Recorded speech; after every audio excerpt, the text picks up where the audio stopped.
first topic I want to talk about really quick before we get into some other things is that I don't like bitch ass niggas. And the reason why I want to start off with that is because game is about helping us learn the rules of manhood. And a lot of times what happens is we don't fully believe in the rules. We don't fully believe in the information. You cannot fear rejection.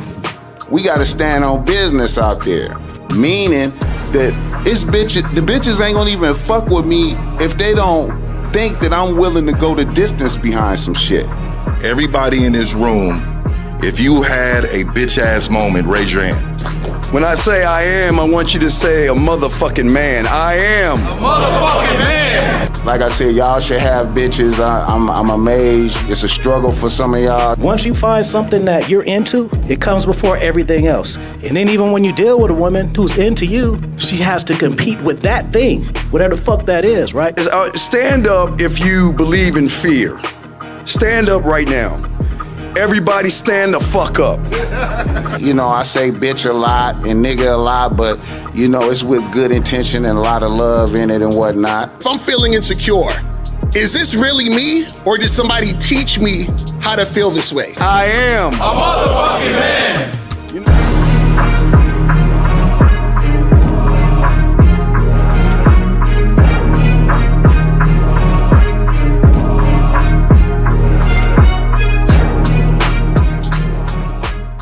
Still ain't getting women? Really? Come on, son. You need to go to badboymembership.com and step up your game. What's up, y'all? It's your boy, Mr. Locario, the bad boy of the dating game, and I'm telling you that if you really want to attract beautiful women, you need to go to badboymembership.com. This is where you get 45 through 90-minute step-by-step dating advice tutorials every month. Just sign up, follow the advice, and you'll get the woman you want. Go to badboymembership.com. That's badboymembership.com. It's your boy, Mr. Locario, the bad boy of the dating game, and I want to tell you about my documentary, Game Kings, The Definition of Game, starring myself, the Boss Mac Top Soil, Rosebud, Ron Wills, Miles Cunningham, and much more. In this documentary, you're going to learn about confidence, manhood, attracting women, and the definition of the game. To get this documentary, go to MrLocario.com.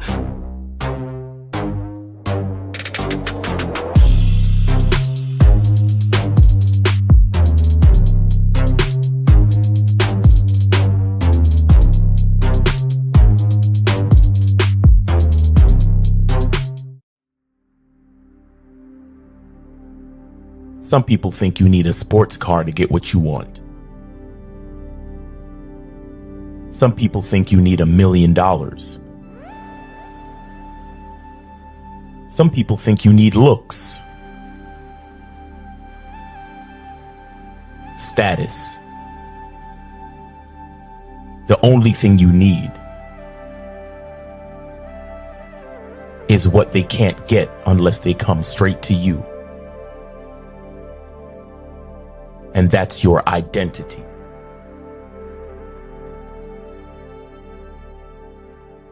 Join the Masculine Identity membership today.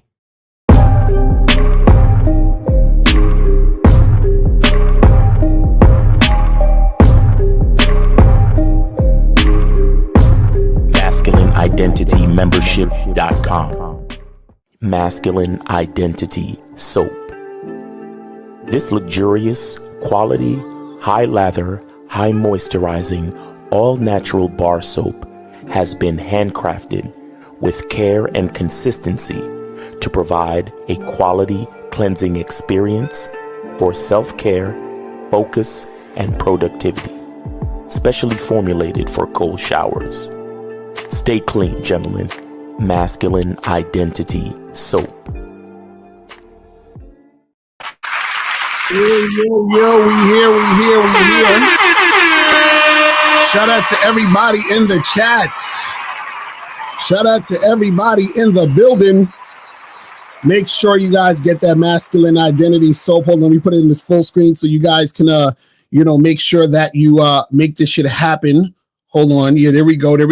So make sure you guys hit that QR code so you can get that shit cracking and get your Masculine Identity Soap. You feel me? Make sure you guys go do that. And shout out to everybody in the chat, man. We got a lot of people up in here so far, man. Shout out to all of y'all in the building. You feel me? So, guys, the calling number is 919-647-9392, 919-647-9392.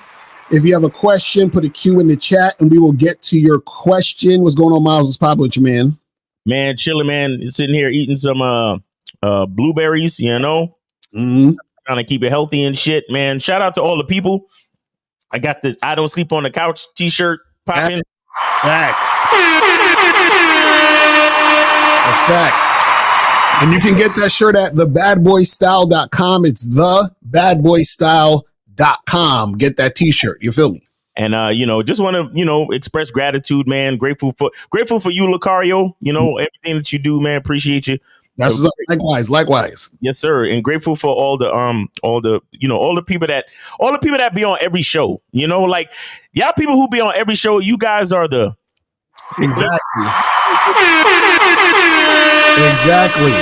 That's a fact. And the funny thing is, I'm actually sleeping with one of the people in the chat right now. I don't know if y'all know who it is. You feel what I'm saying?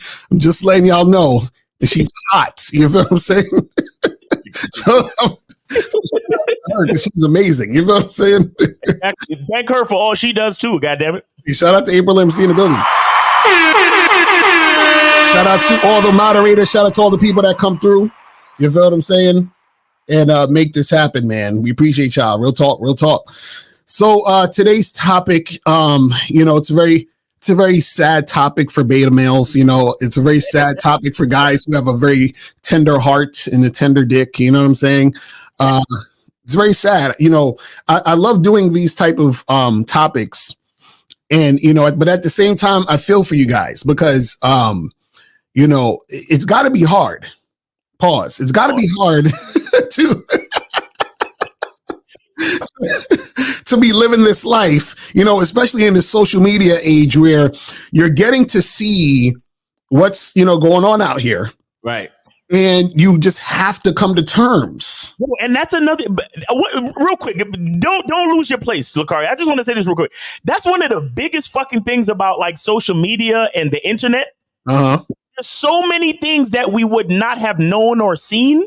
Right. Happen in the world, and because of social media and the connectedness with video cameras and all this shit, it's like everything is on display. But go ahead, it's crazy, man. That's a fact. You know what I'm saying? So it's just it's interesting because what's funny is this, right? Is that I didn't realize till the internet that there's a lot of people out there that are insecure and got mental issues and shit, or like I didn't know this, you know what I'm saying?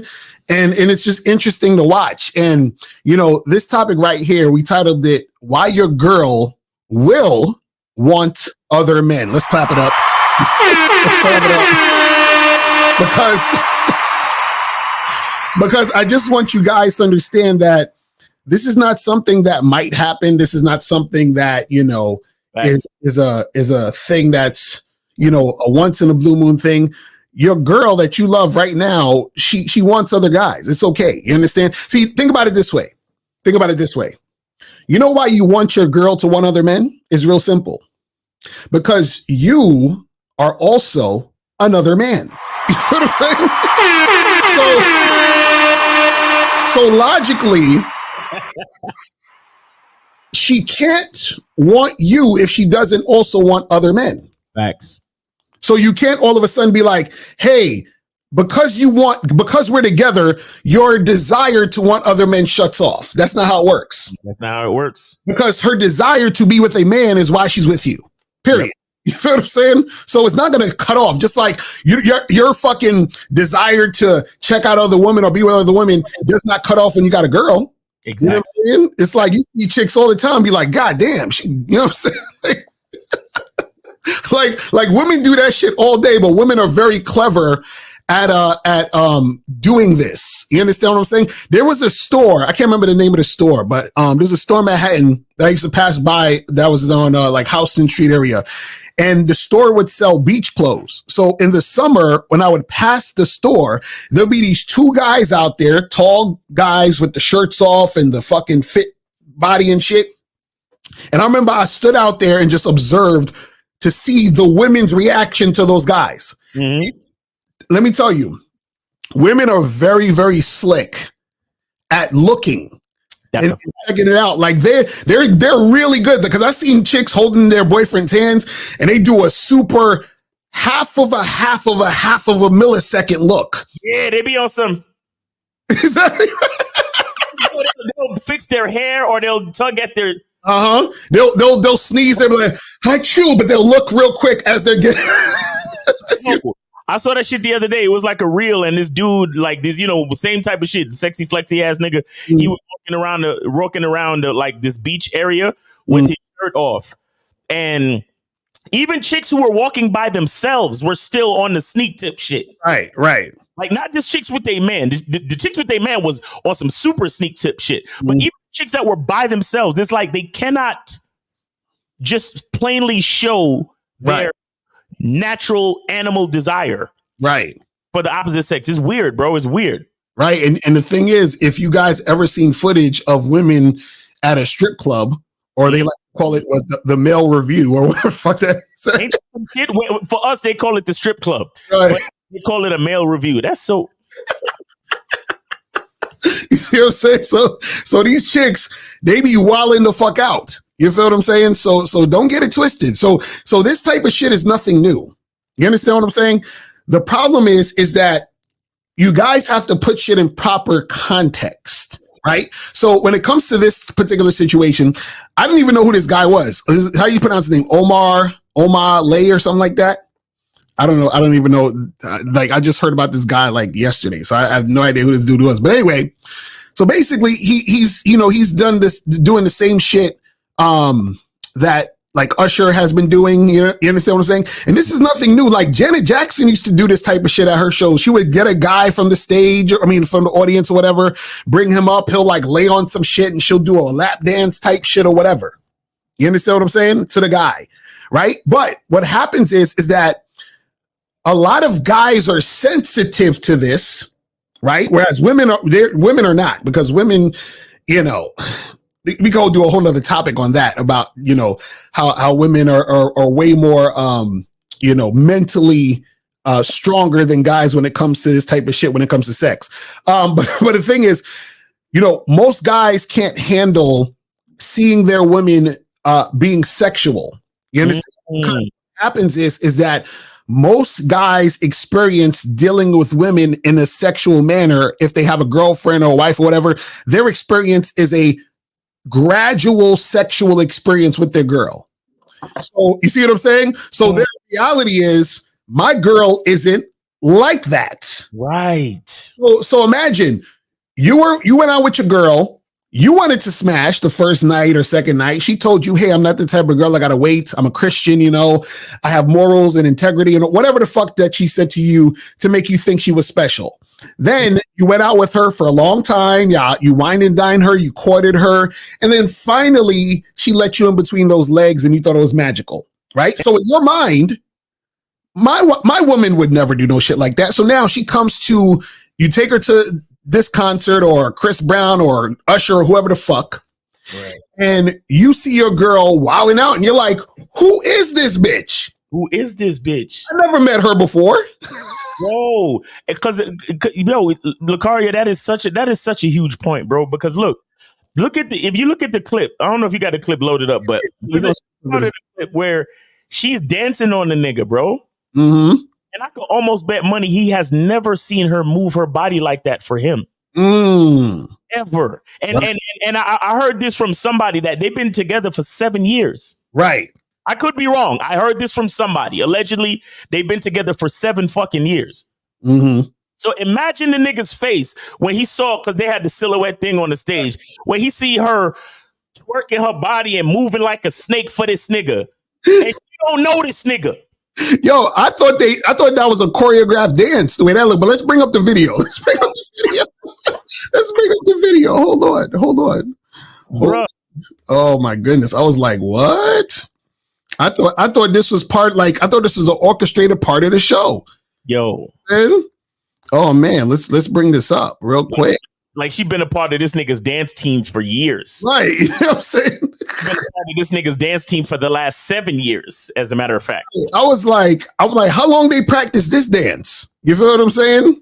Like this shit made the Usher shit look like nothing. You feel what I'm saying? This shit made Usher say, "Damn, that's too much, bro." Usher's like, Usher was like, "Hold on." He's like, "I'm gonna stop you right there, okay?" Stop right there, my nigga.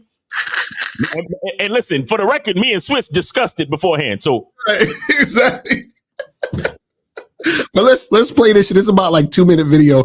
Let's see what this guy is saying and let's play this shit. Omah brought out a fan to dance with him on stage as he performed his song "Bend You." And guys, I posted the video in my last real quick though. Yeah, YouTube Nick, yeah, up and coming YouTube niggas, get your audio right, please. Right, he's in like a room with no mic and shit. If you sound like you in a fucking room, then come on, guys, get your audio game up. Stop fucking with me. I can't stand it. But go ahead. Right. This was the reaction from the boyfriend. This was the boyfriend of the girl. Look at this bitch. My man was in disbelief. Oh, she's jumping on him. Around him. He could not believe what he was seeing. Wait, see, so that guy right there is the boyfriend. Yep. And look at his face. He's distraught. He's angry. He's confused. He's like, what's going on? This is my girlfriend. My girlfriend was with Omah and doing all this stuff. Like, it was mad. My man was just shaking his head. Look, that's video of him walking home by himself after the concert. Take a look at him. Take a look at the poor boy. He brought his girlfriend to an Omah concert and she left him, went on stage with Omah and been doing that. That's crazy. That's crazy. I don't know why ladies do this. I don't know why. You see how she got down like she about to get a nigga head? That's crazy.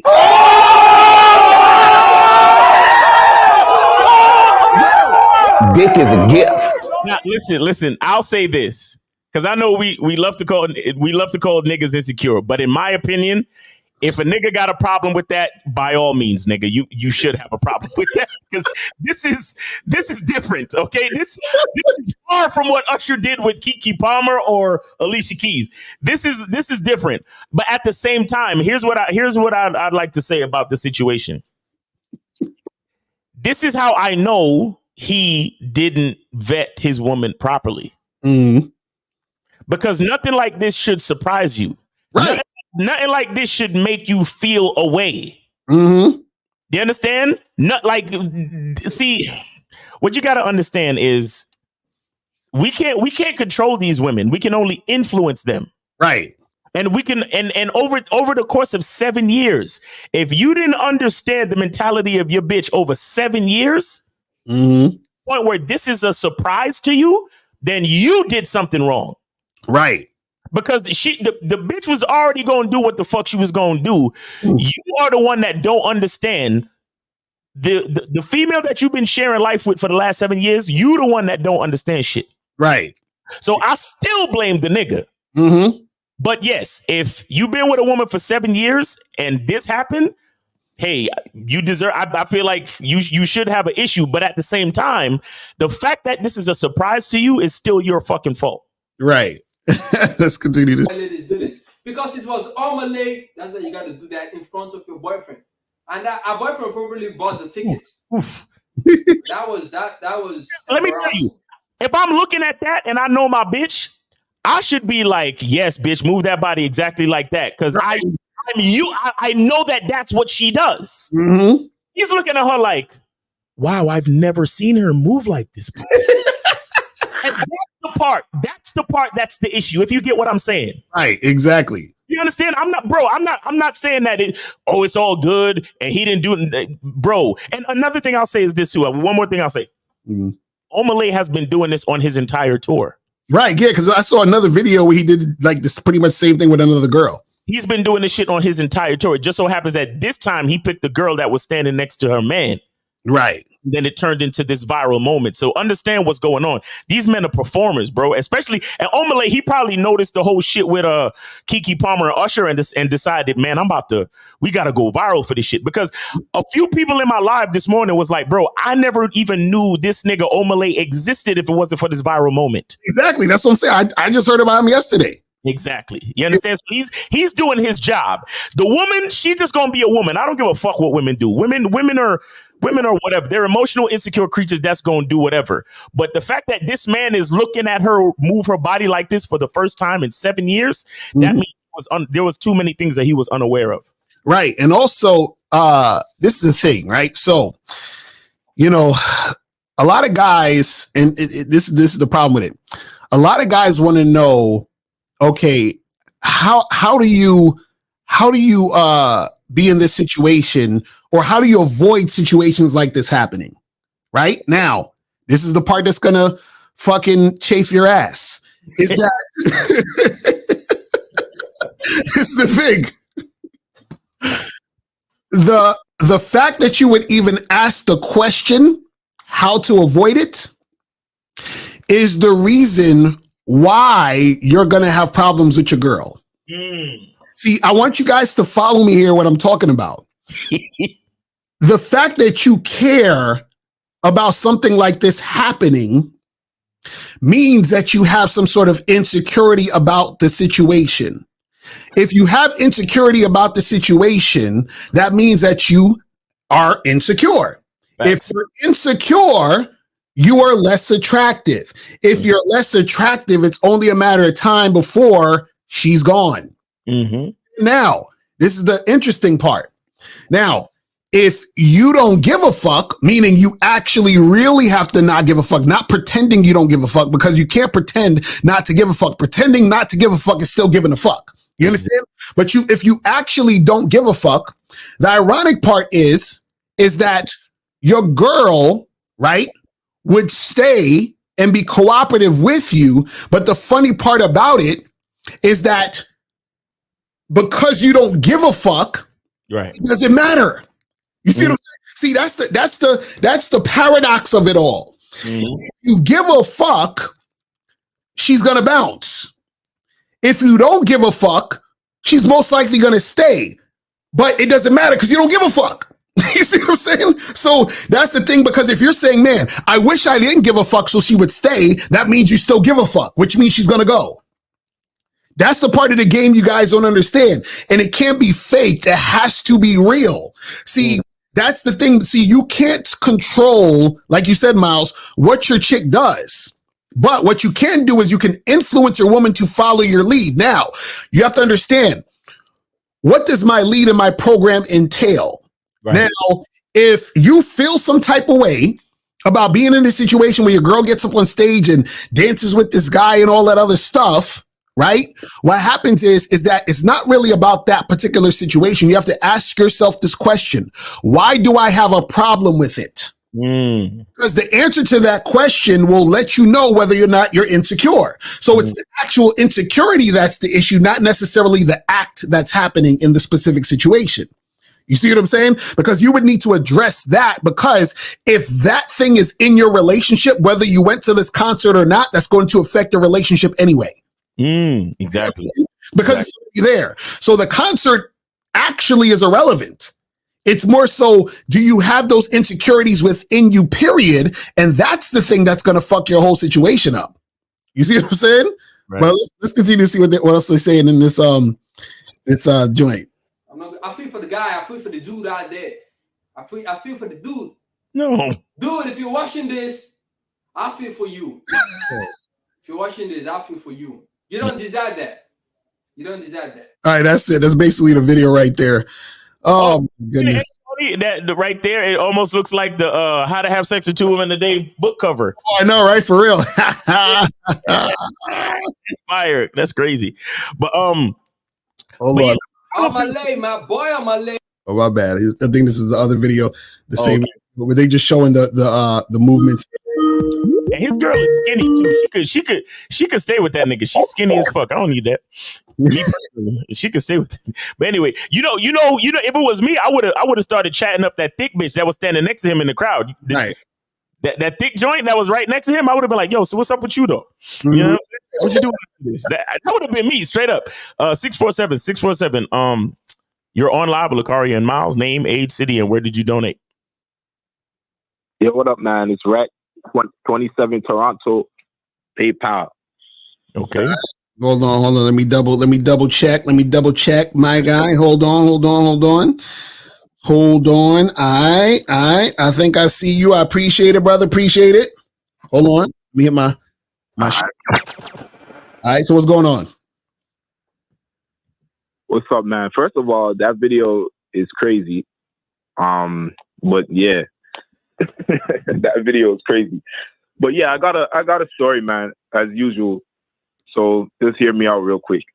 But so I was talking to a girl off of Tinder, and I basically gave her the direct, let's fuck or whatever.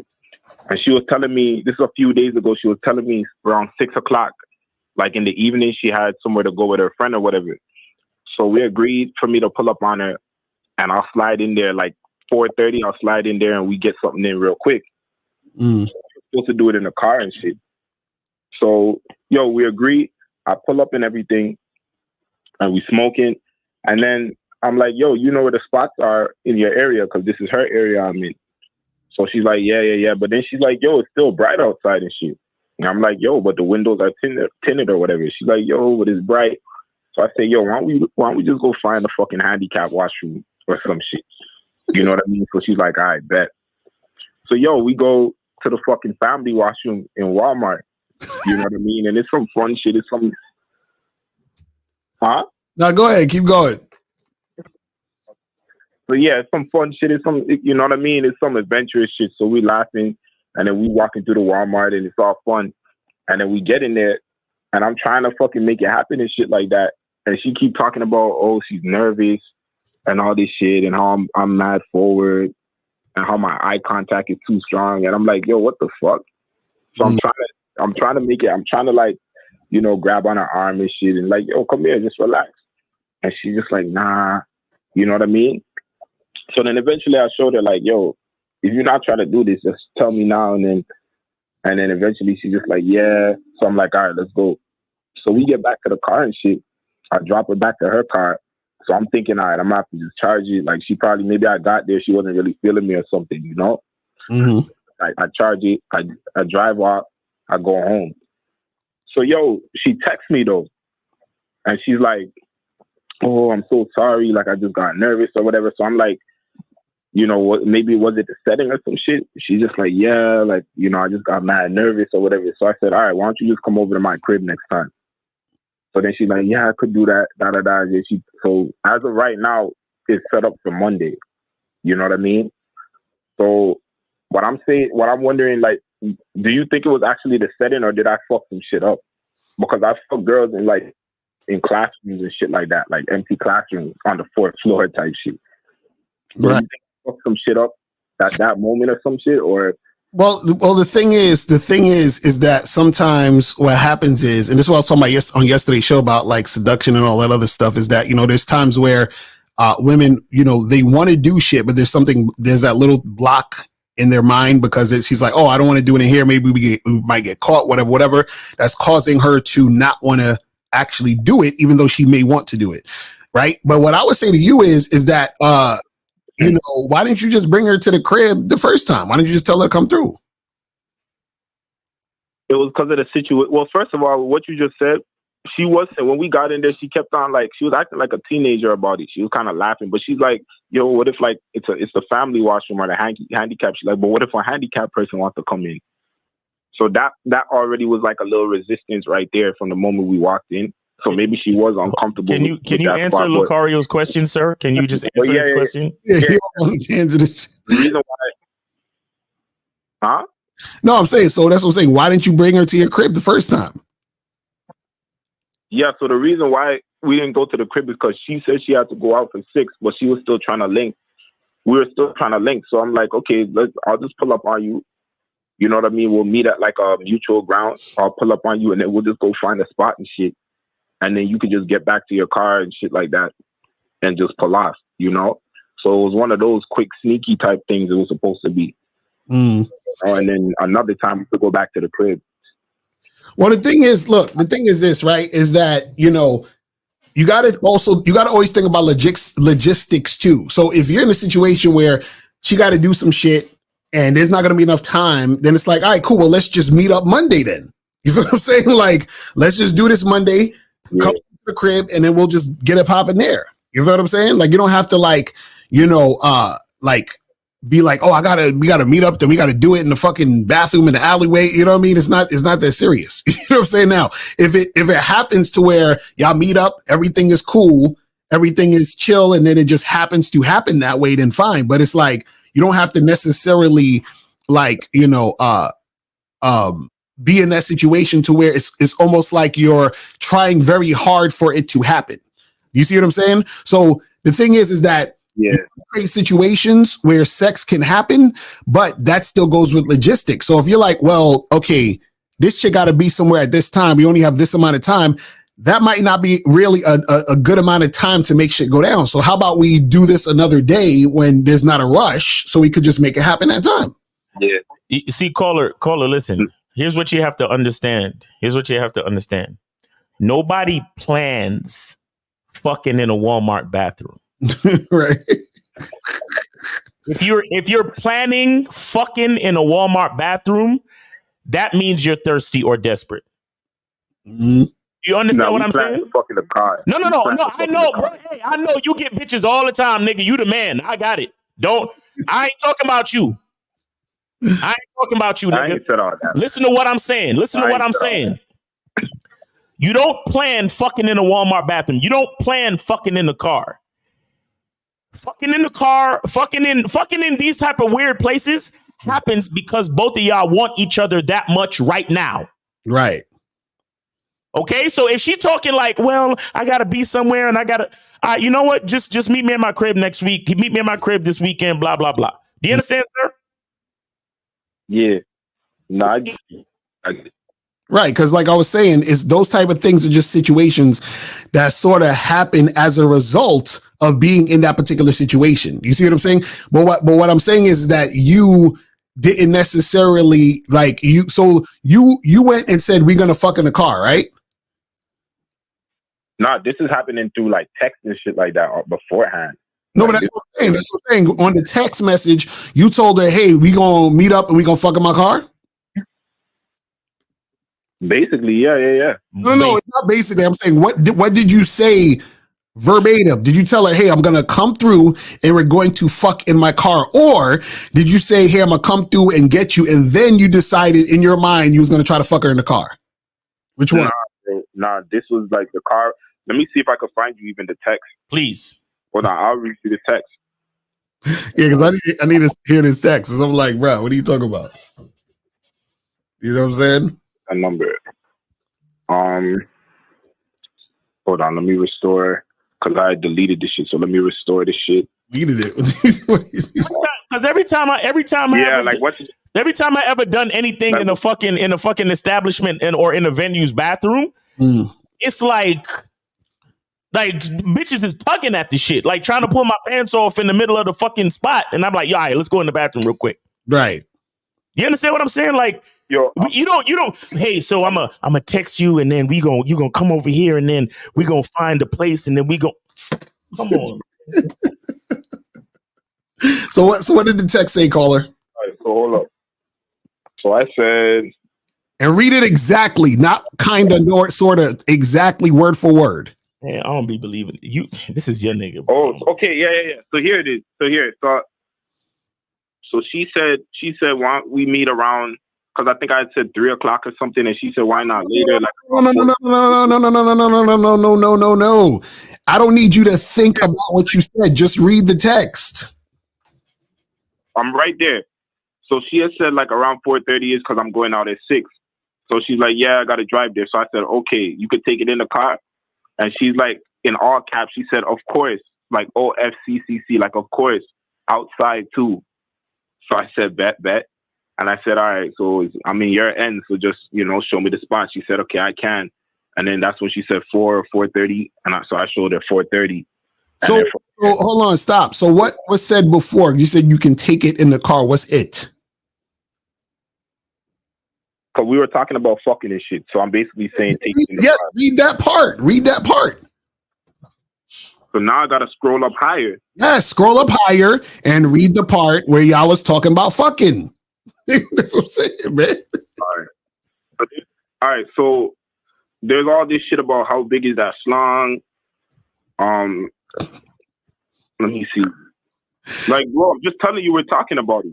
Right, but see, again, you wasting time talking about. Why are you talking all this shit about it for? What's all this talking for? What's all this texting about? What is this? Bro, we're just talking. We're just because we already agreed to link. Y'all little motherfuckers talk too much.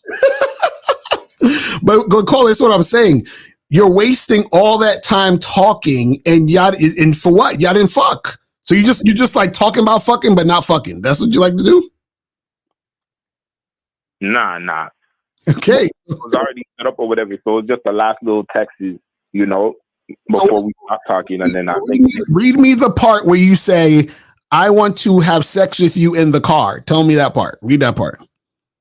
All right, there's bare messages, but basically, oh my god, is that any messages that you got? Here's what she said. She said, I was first saying I was gonna come for 12, and she says, when you kidnap me, what are we gonna do? Here's what I said. I said, if I'm being honest, like you seem cool to kick it with, but you're bad as fuck. Like I'm trying to fuck you real good. This is what I said. And she said, mm-hmm. And then she said, maybe. And then she's asking me if I smoke and shit. We're done. Whatever. We're done. No, we're done. You see, call her, man. Come on, man. She was, bro. No. There's a point in the text where she said we're fucking. There's a point in the text where we call her. First of all, you scared. Scared. When niggas say shit like basically it is what it is, I'm saying, if I'm being honest, any fucking disclaimers mean that you're trying not to offend or you're scared, my nigga. Mm-hmm. And that's what you did. You said, no, nigga. She asked you, when you kidnap me, what is we gonna do? Your next fucking thing would have been like, I'm gonna have one leg on this window and the other leg on that window, and I'm gonna have your ass in the middle of the back seat, and I'm gonna be drilling your sexy ass. That's what you should have said. But I said, I'm gonna fuck you real good. No. And what was her response? And she said, let me scroll back up because I was trying to find that next part. It's too much texting. It's too much shit. After that, she said, mm-hmm. And then she said, maybe. See? And not like maybe. Caller, stop right there. Why would you continue with her if she said maybe? She's not saying maybe like not. She's saying maybe. Like bro, it's just. But caller, let me ask you a question. So caller, did you fuck the girl in the bathroom? No. Oh, so maybe, right, means it might happen and it might not happen. So there's a chance that it might not happen. So guess what? What actually happened correlated with maybe. Does that make sense? But bro, I see what you're saying. But understand that we went into the bathroom. Caller.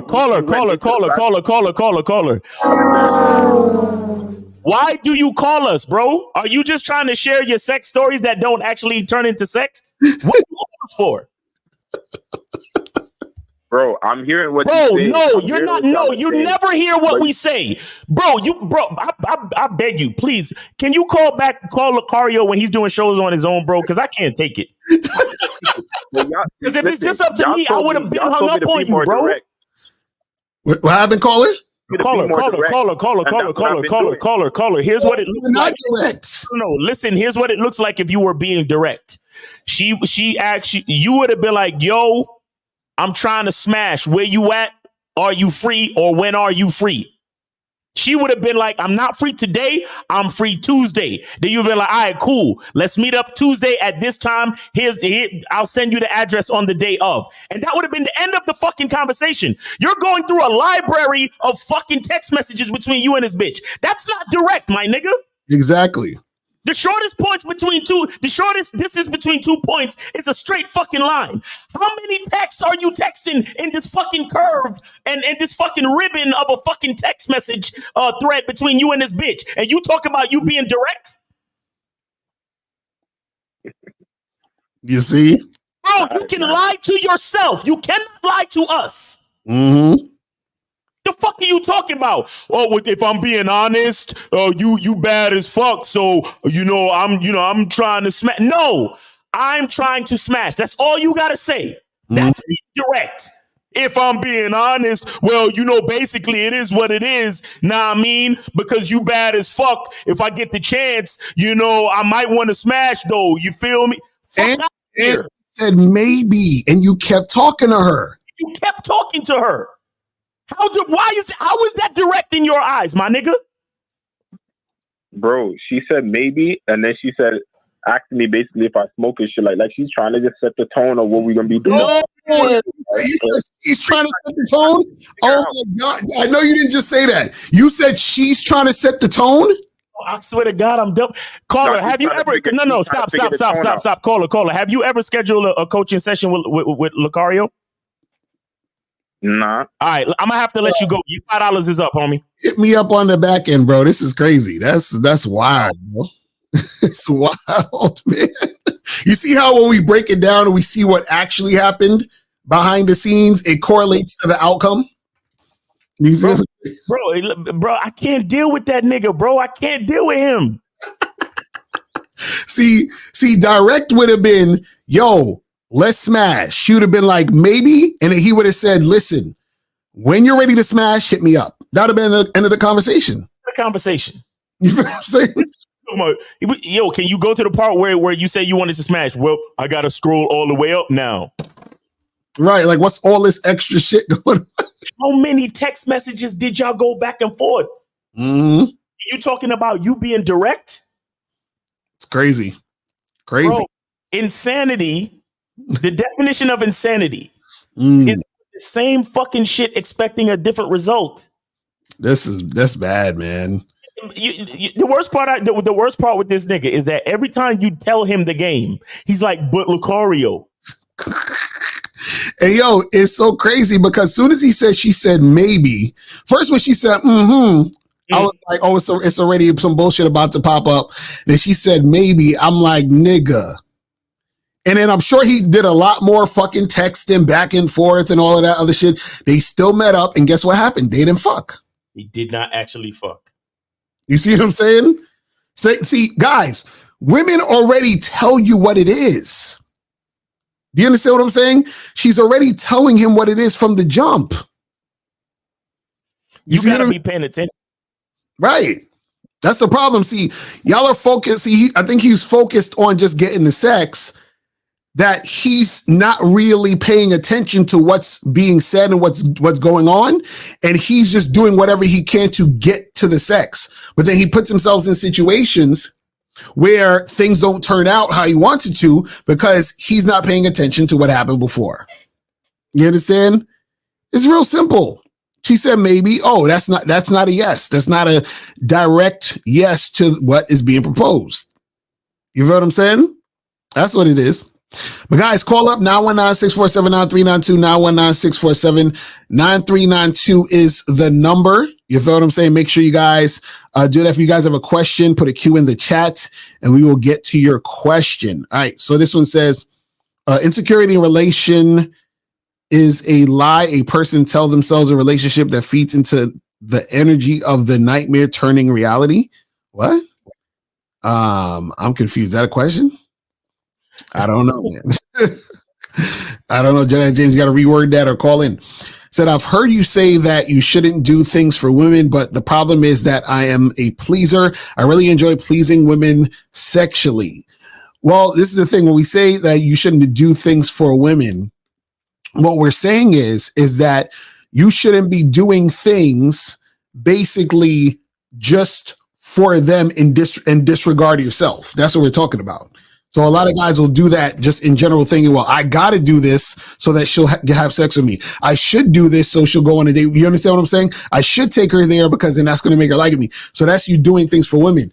You see, you pleasing a woman should only happen through you pleasing yourself. Thanks. You know what I'm saying? That's what it's about. You feel what I mean? And the thing is, what do you see? A lot of people don't really know what they're saying. Mm-hmm. Because once you enjoy something, right, you're doing it for you. Mm-hmm. Don't lie to yourself, megastar. Right. Understand? Because once you claim to enjoy it, and if you're being honest, because a lot of you motherfuckers, y'all just love saying shit like that, but it's really because you insecure and you love doing shit to try to keep bitches. That's all. Right. But if you're actually honest, megastar, once you claim that you enjoy, you say, oh, you shouldn't do things for women, blah, blah, blah. I really enjoy. Once you are enjoying it, you're actually doing it for you, whether you realize it or not. Exactly. You understand what I'm saying? So it goes, you're answering your own question basically. But I want to say this because I noticed that guys are still trying to figure out what game is. Mm-hmm. And I think I came up with an analogy that might help some dudes. Yeah. Okay, Lucario, have you ever played a board game? Yeah. Okay. Think about a board game, right? And think about think about every time you pause. When it's your turn, you have to roll the dice. Right. Okay. You don't always know what number is going to come out on the dice. Mm-hmm. Once you have the information of the numbers, you can explore your options and move how you want to move. Right. And move strategically and do the best option for the game. Right. Okay, so like for example, you have some games where if it's two dice, you can move based on what it says on one die and then do something else with the value of the other die or whatever it is, right? Mm-hmm. Bottom line is what I'm saying is we have to roll the dice each play. Right. And we don't know what's going to come up. So it's the same thing like the guy was asking the other day about, oh, well, if I give a woman instructions, but she shows up and she doesn't follow my instruction and so on and so forth. So and I was telling him that game is not the woman necessarily following your instruction. Game is you knowing what you want to happen. Right. And then moving strategically based on the outcome of whatever happens. Exactly. Right. So like we said in the story, if you tell a woman to wear a blue dress and she shows up in a red dress, then you can end the date right there because she's not following your instructions. That's you roll the dice, you gave instructions, mm-hmm. The numbers came out, you did strategically what you were supposed to do according to your program or according to the objective of the game that you're trying to play. Right.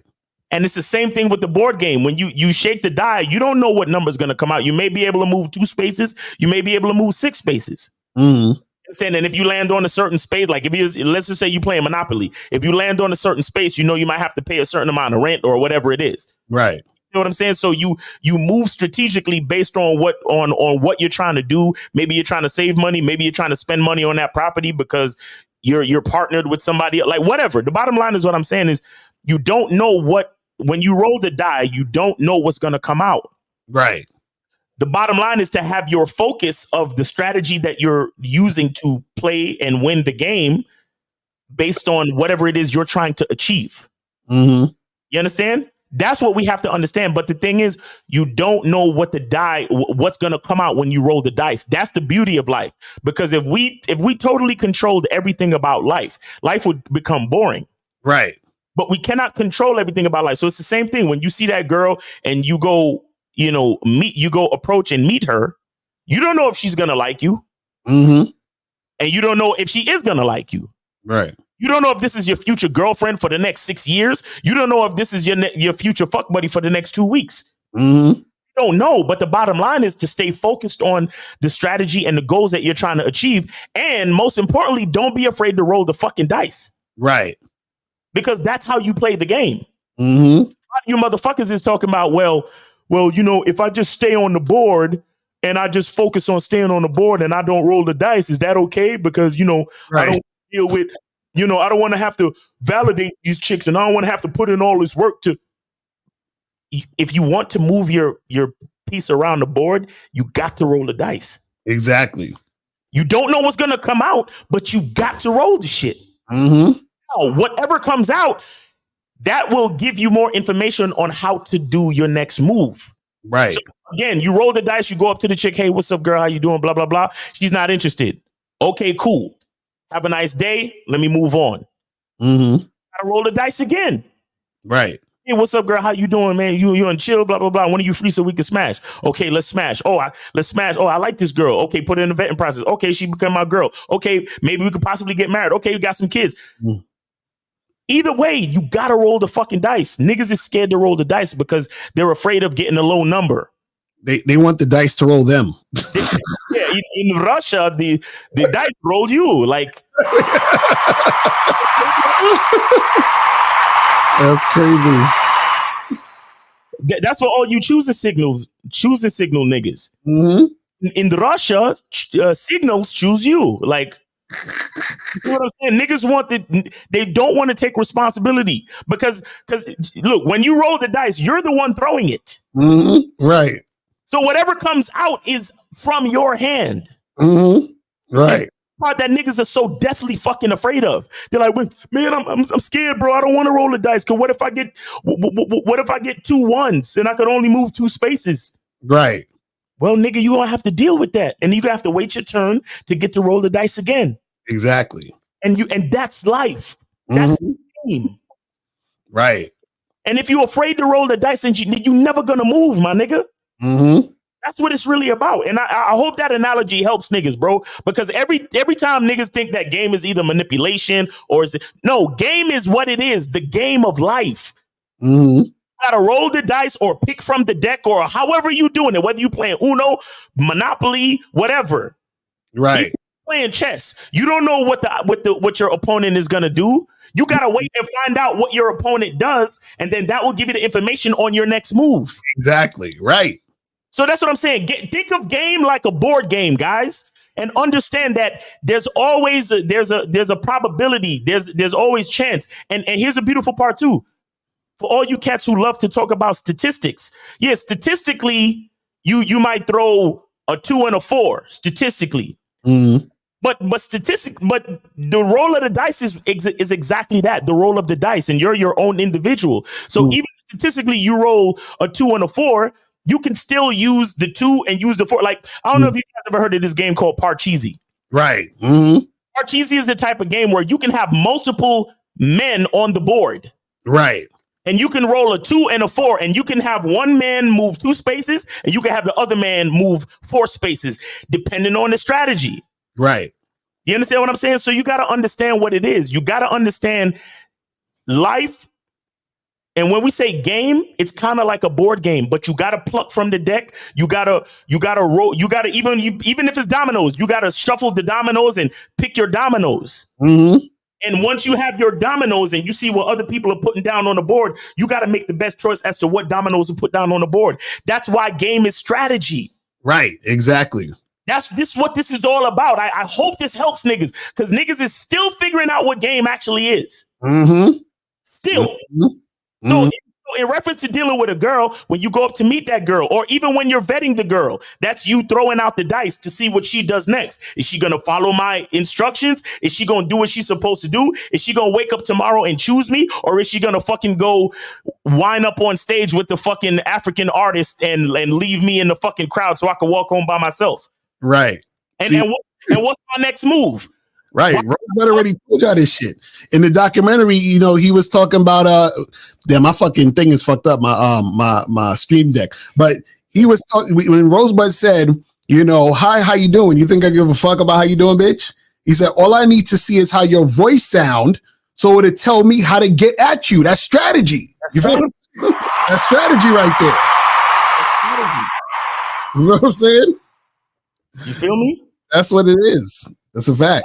I need guys to understand this shit, bro. Because you can't control how the dice roll. You really can't. But once those numbers come out, you gotta have a strategy on what to do next. Right. So once the bitch tell you she got a boyfriend, you gotta have a strategy on what to do next. Once she tells you that she interested and she wants to fuck the shit out of you tonight, you gotta have a strategy on what to do next. Exactly. Either way, you gotta have a strategy on what to do next. This is why masculine identity is so fucking important. Right. Because you know what to do next. Right. This is why having a program is important, because if you have a program, you already have protocols set in place for when this happens, we do this. When this happens, I do that. You see what I mean? So you don't even have to think about it too much. You're like, oh, wait a second. So she's not cooperating. Every time a chick doesn't cooperate, this happens. I do this. When she's cooperating, I do that. You already have the shit set in place. That's the program. Exactly. You see what I'm saying? So that's why when a dude called earlier, the fact that she said maybe already showed that she wasn't cooperating. So when she's not cooperating, you do this. Right. But what happened is he ignored it and he kept talking. First of all, he was talking too much in the first place. Kept talking, doing all this other stuff, giving her all this attention, doing all this other shit. And then that was the outcome of that was all that haphazard nonsense. I'll give you the analogy. You ever played board games with a nigga and he got a roll of dice and the nigga be doing like this for mad long pause? You're right. And he be like, hey, you know, blowing the dice for me. Right. And he put them in both hands and then he be shaking them. And you like, nigga, just roll the fucking dice already. Right. That's what the caller was doing. The caller was all of the texting he was doing. It was him. Right. Taking the fucking dice for mad long, hoping that he would get double sixes. Right. And then he threw out the fucking joint. She already said maybe. He got two ones. Right. Still tried to take her into the fucking bathroom and all of this dumb shit, knowing that she was uncomfortable. See, and this is how you niggas get yourself in even worse predicaments. Right. She's already telling you maybe. She's already letting you know she's on the fence. And now you trying to fuck her in a fucking Walmart bathroom? Right. Like seriously, like what if she it wasn't prepared? Because you got some niggas out there packing. Let's just say, as an example, some niggas out there packing and she wasn't really prepared. And you set this whole situation in motion. Right. And you know how a lot of these niggas are. It's like, yo, get the box by any means necessary. And she's not exactly ready to really receive that, especially in some uncomfortable fucking public bathroom. Right. At least if y'all was home, y'all could have got some lube or took your time to get the pussy wet, whatever it is. But you get what I'm saying? Like, this is how y'all niggas put yourselves in fucked up situations where the chick is already letting you know that she's unsure. She's already letting you know that she's on the fence. This is why we tell you guys, try to be as binary as possible. Make your life simple. Either she's fucking with you or she's not. Exactly. Because if she's on the fence and you do something to push her in a certain direction and she's not comfortable. Right. It's a wrap. Then you're going to be all crying and upset. Oh, why she did that? Why she falsely accused me of this and this happened and I didn't do. And then y'all want to cry foul later. Bro, if I'm fucking the chick in a Walmart bathroom, that's because me and her can't keep our hands off each other. Right. You get what I'm saying? Like, ain't no texting or planning this. I'm like, we walking past the bathroom and I'm like, yo, come in. Right. And in there, she's like, oh my God. You understand what I'm saying? You don't plan, hey, let's meet up at Walmart at 3 p.m. and then maybe we crazy. Y'all niggas is wild, bro. April said, and you're on tape in Walmart. That's a fact. You know what I'm saying? So they definitely see what you be doing up in that piece. You know what I'm saying? But let me see what some more of these questions are saying. So would you say the average woman, all things equal, age, race, social class, is more sexually experienced than the average man? Absolutely. And the reason why is because what happens is that most guys, like Miles is saying, ain't rolling the dice. You see what I mean? So they're not getting any experience. They're sitting there waiting for life to happen to them. Exactly. And what happens is that the women, they're getting approached and they're interacting with guys who actually have balls to do what they need to do. Right. You see what I'm saying? You know what's the funny part? You know, sometimes you will get a chick just because you approached her. Just because. Like the fact that you approached her, she's happy that you approached her, which makes her want to even deal with you. Do you understand what I'm saying? Like, even if you're not even her necessarily like her ideal type, right? The fact that you approached her, she's flattered that you approached her. And then therefore she actually wants to do something with you, because there's times where, for example, let's say you approach a girl at the exact time where she was feeling very low about herself. Mm-hmm. You understand what I'm saying? And you holler at her, you come to her, you got a good mouthpiece, you talking, you smelling good, you all this. She's like, oh, like that. You made her whole fucking day. Matter of fact, you made her week. Mm-hmm. You see what I'm saying? Or you approach a girl and for whatever reason, she's just really horny that day. You understand what I'm saying? And you're the only guy that approached her. And then she's like, really about it right now. You see what I'm saying? But again, y'all scared to roll the dice, so y'all never get into these type of situations. You see what I'm saying? So that's what happens. That's what happens with these guys out here.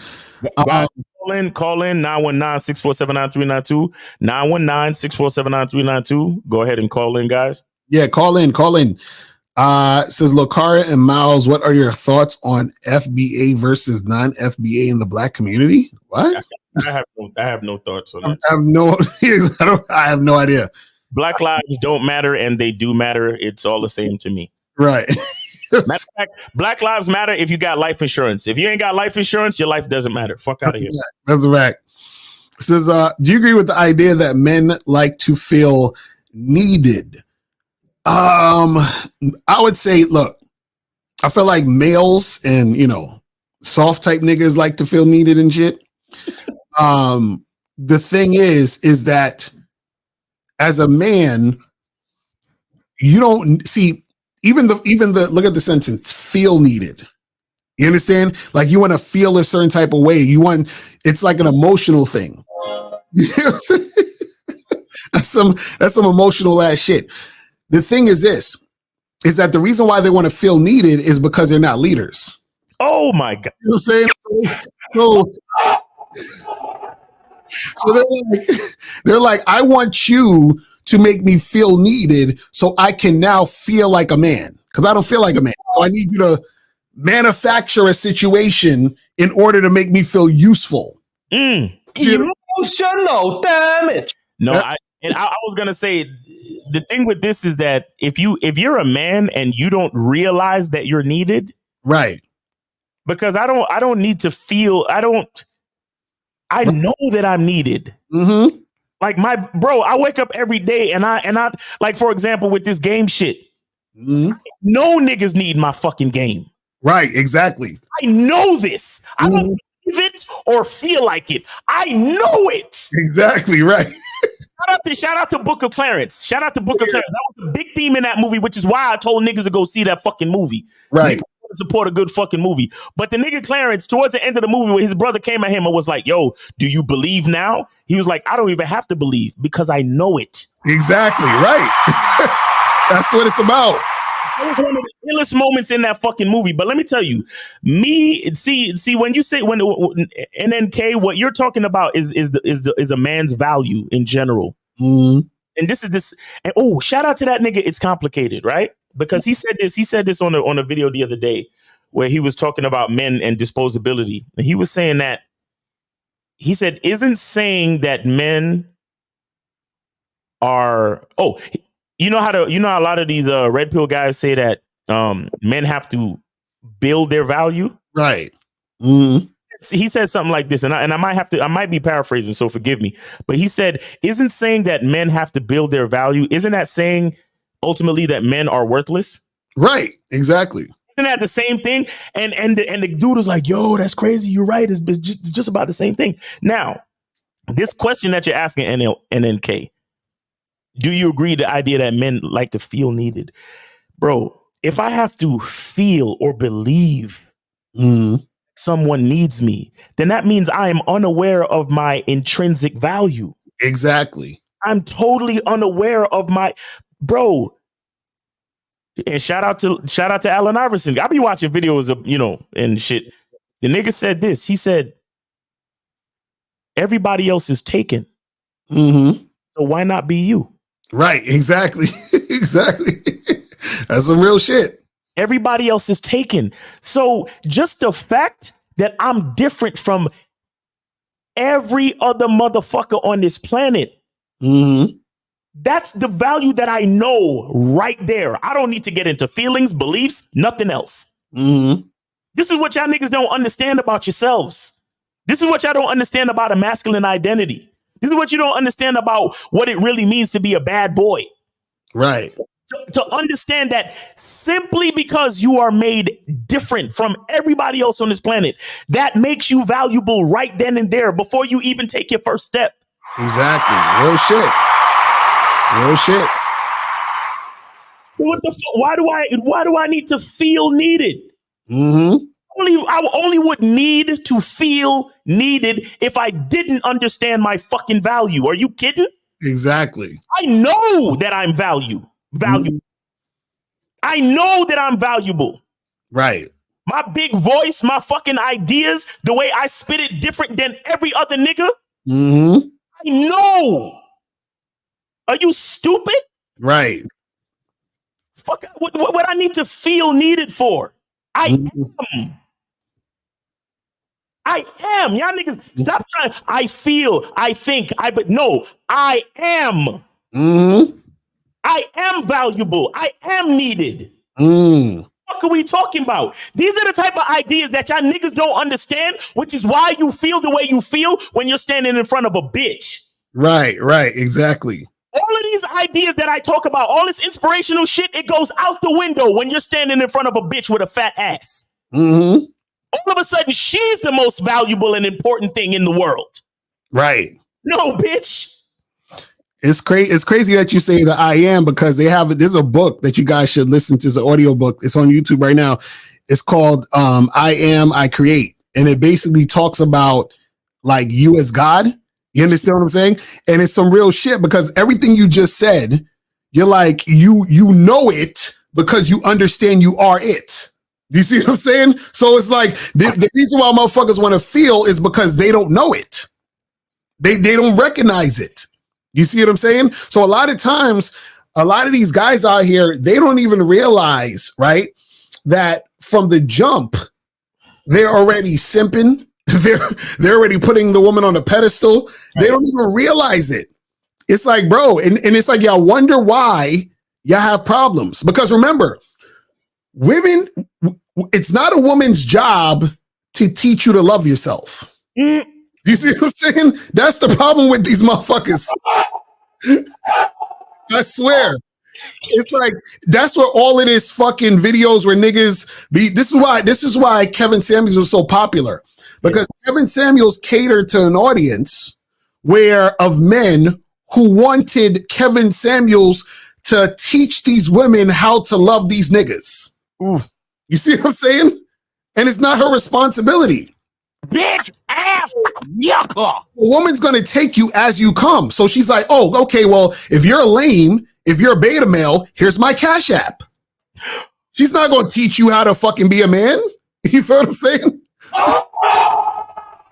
So don't get mad at the bitch. You know what I'm saying? She's just gonna take you as you are. You understand?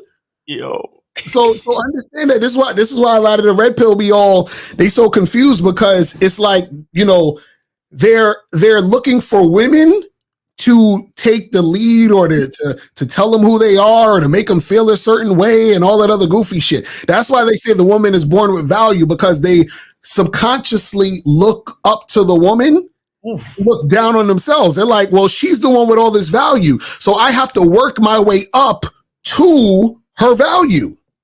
I have to work my way up to be where she's at. Oh my God. You see what I'm saying? But the funny part is that they do all this work, they get all this money and status and all this other goofy shit. And all that happens is that the woman just uses those guys for that. Because what happens is how you start is how you finish. So if you're the nigga that thinks I'm nothing, and in order to be something, I need to get these things, you're still nothing. You understand what I'm saying? Because you haven't learned. you're still the same guy, just with more shit. You see what I'm saying? You're still a loser, but just with more shit. Yo, shout out to you on that joint you did. I think it was yesterday evening where you was talking and you said, if you think having a girl is all fucking fun and right, exactly right. You don't know nothing. Like, you don't know what it is to have a girl, because having a girl having a woman in your life is a responsibility. Right. Exactly. And that's the thing. These niggas guys. This is why we urge y'all to get on the memberships, man. Mm-hmm. We urge y'all to get on the memberships, man. Yo, cut off your fucking cable for a minute and get on the fucking membership, man. Right. At least for a month, and write some notes down and come and then join for a month, maybe 3 months later. I don't care. You don't got to stay on it, but come get this information. Right. Exactly. Bro. Exactly. You see what I'm saying? Because there's so many things y'all don't understand about the game, because a lot of y'all niggas, there's a certain level of shame and disdain. 713, hold on 1 second. I think it's monogamous. Hold on 1 second. Let me make this point and I'll get right to you. There's a level of shame and disdain that you feel about your own life. And you think that getting with a girl or getting some pussy or getting money or getting any of these things will actually make you feel better about your life. Well, the only thing that's going to make you feel better about your life is deciding to feel better about your life. Facts. Real talk. That's it. Earl Nightingale said this shit in the 40s. Earl Nightingale was like one of the first fucking motivational speakers. This nigga was on TV telling niggas shit when TV was black and white and blurry. Right. He said, everybody thinks success is a journey or a destination. He said success is a decision. It's a decision. Right. Mm-hmm. That shit is flying over niggas' heads right now. But anyway, let's go to Monogamous Player. Monogamous Player, what's going on, bro? Thanks for calling in, man. How you doing? Man. Hey, man, I had a great week, man. It was a great, productive week. Yes, sir. You remember what you said, Miles? Your language exposes you. Yes, sir. It was a long week. It was a productive week. Hey, shout out to Monogamous, man. That's facts. That's facts. Real shit. Guys, when you've had a long fucking challenging week, don't shit on your journey. Mm-hmm. Choose the words wisely. So instead of saying, yo, I had a long week, man, it was fucked up. No, I had a productive week, because you wouldn't have been so busy and tired if you didn't actually get some work done. So use the words wisely, man. You had a productive week. Shout out to you, Monogamous, for taking that game with you. But yeah, go ahead. Oh, yeah, and also I want to say that I donated to Mr. Lucario. All right, yes, sir. Appreciate it.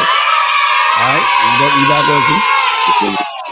But now, Miles, while you was saying what you were saying, you actually just said something that was another great point, right? Because you said that a lot of guys think that success is the destination. No, success is what you learn and what you build going into the destination. Right. So success is everything that you learn. You see what I'm saying? Because when I was 18 and now I'm 33, in those 15 years, it's so much shit that I didn't learn that I didn't know when I was 18, 19, 20 years old. Facts. You see what I'm saying? Which has made me become a better man today, right? Mm-hmm. But there's this one point that I want to say.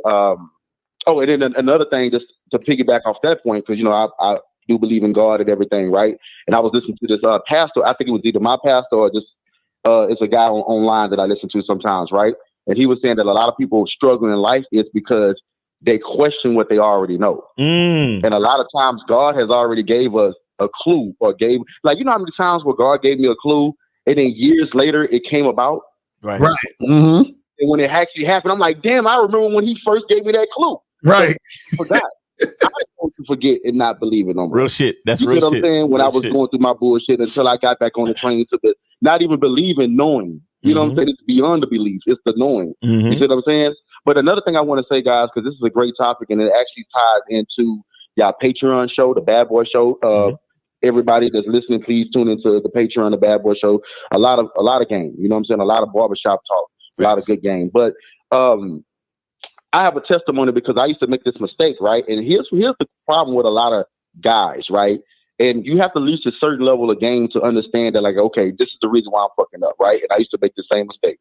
And on the Patreon, y'all was talking about a lot of guys struggle with allowing a woman to love them because they want their woman to love them a certain way, right? Mm-hmm. But it's because a lot of guys overly romanticize relationships. Exactly. That's facts. Real talk.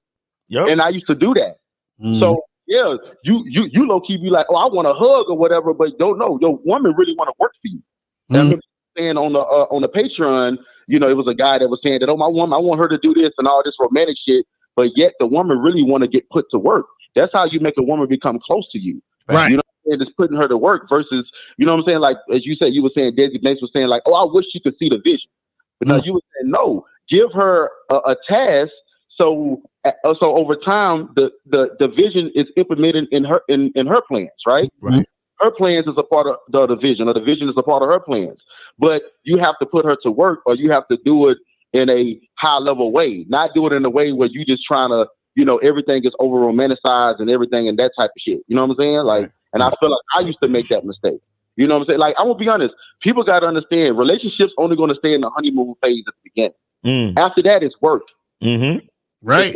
It's productivity, it's consistency. So if you want a woman to love you, you have to look at the consistency. And a lot of guys got good women. I used to make this mistake, even with my woman now early on, you know, but I learned over time. A lot of guys got good women, but you're not even paying attention to the shit she's doing for you because you so focused on, I want this, I want that, I want this, I want that.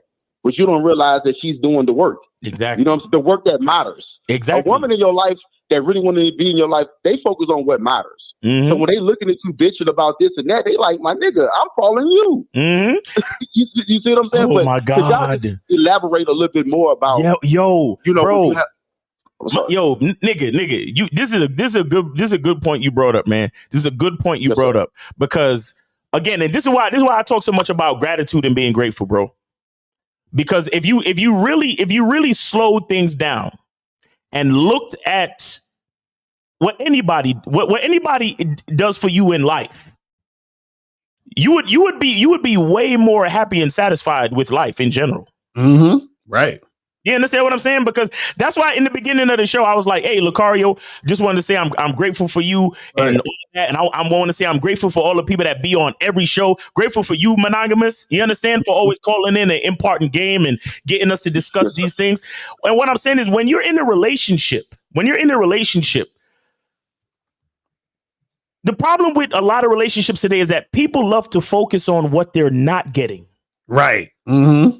Just like when I always talk about if you had a half a bottle of water and you're thirsty, why would you focus on the half of the bottle that has air when you can't drink air? You got to focus on the part of the bottle that has liquid in it. So it's the same thing in your relationship. You need to focus on what your woman is doing. And on top of that, what makes it even more critical in your shoes as a man is that the things that your woman is doing in your relationship should have been designated by you. Exactly. So when you're actually being grateful for your woman, you're actually being grateful for yourself. That's facts. Real shit. Real shit. Right? So if your woman ain't coming with it, you need to check yourself, bro. Mm-hmm. So many niggas don't understand because bro, I know women have their own mind. I know they grown. I know this and I know that. But when it comes to relationships, a woman is only she's valuable to like a woman by herself is valuable to society and to herself and maybe to her family. Right. When it comes to a man who knows who the fuck he is, he is only valuable to a man who knows who he is and can delegate and articulate the goals and the tasks and what he needs her to fucking do for him. Mm-hmm. And then a lot of these niggas, like you said, Monogamous, because they're not getting that extra back rub or whatever it is, but this is out here sending out emails, going to town for this nigga, going to bat for this nigga. Mm-hmm. And instead of focusing on the goal, he's focusing on, oh, well, you know, my chick, she ain't really rubbed my back this week and blah, blah. And here's the thing. If you want your woman to rub your back, hey, baby, come over here and rub my back. Mm-hmm. I bet you she'll do it. Right.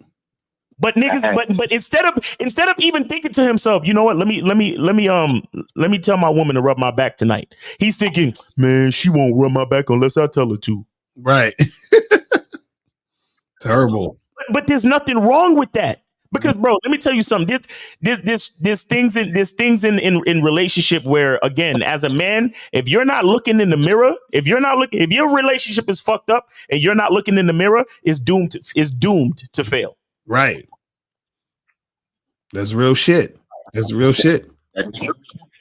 That is true. And then the last thing, guys, that I just want to say is, 2024, and, in all years we're going to have these challenges, but I don't know, man. I just been really, really on like this positive wave, and I've always been a positive person. But this year, I have been really practicing, really wanting what I already have, right? Because it be some times where like you might already have a car, but you still on cars.com looking at foreign cars and shit, some bullshit like that, or looking at you might be in a new house, but you looking at a bigger house. I don't even do that shit no more because I appreciate what I already have, and I prioritize that. And another thing that I saw somebody say, I think it was one of those pastors, he was saying that if you want the best in life and you want joy and peace, prioritize your priorities. You know what I'm saying? The things that do matter. And then everything else will fall in line. That's all I want to say, guys. Thank y'all so much for the opportunity. Yes, sir. Appreciate the call, brother. No, that's some real shit though, man. And what's interesting, because even when he said about people be in that honeymoon phase and all that other shit. Right. And what people don't understand is that newness it's very newness is very exciting, but it's fleeting. Meaning that, so a lot of times in these relationships, this is why a lot of guys will get with a chick, or even women will get with a guy, and they're just so excited. They want to be with each other. They want to be together and all this other stupid shit because it's new. You feel what I'm saying? Like it's a new situation. You're excited and all that other stuff. But see, the being grateful comes in when the newness has worn off and you're able to actually really see what it is of value you have, because you forget, because the newness is gone. So now you're like, oh, this don't mean shit. This is nothing. Then you take shit for granted. Exactly. That's the problem with a lot of people. Bro, and again, just to use the example at the beginning of the show, bro, we've been in business for over 15 years, damn near 20 years, and we've been friends for longer than that. Right. And I can still sit here and say, yo, Lucario, I'm grateful for you, bro. Right, exactly. It's because somebody might look at that and be like, why? Come on, nigga, I've been in business for so long. Like, why would you even say that? Like, what's the point of saying that? No. You see, another thing about gratitude, why it's a little bit more critical than a lot of other things and ideas, is that gratitude requires conscious effort. Yes, exactly. I've been on calls and I've been on lives, and based on the questions that dudes ask, they think gratitude is a fucking emotion. Did you know that? Right. So it's crazy. Niggas think gratitude is just a feeling that you get, where sometimes I feel grateful for the fact that I have a YouTube based business and I can, I have a membership, and sometimes I feel good, and sometimes I feel good that Lucario is my business partner. No. Right. It is a conscious effort for me to wake up every day and say, hey, I'm grateful for this. I'm grateful for that. Grateful for Lucario. I'm grateful for the Masculine Identity membership. Grateful for the Bad Boy membership. I'm grateful for Real Game No Theory and all of those guys. I'm grateful for everybody in the chat. Bro, this is a part of what I tell you to do on a Masculine Identity membership. On the video on how to become grateful, I literally give you action steps on what you need to do, because it is a conscious effort that you have to keep up with. Right.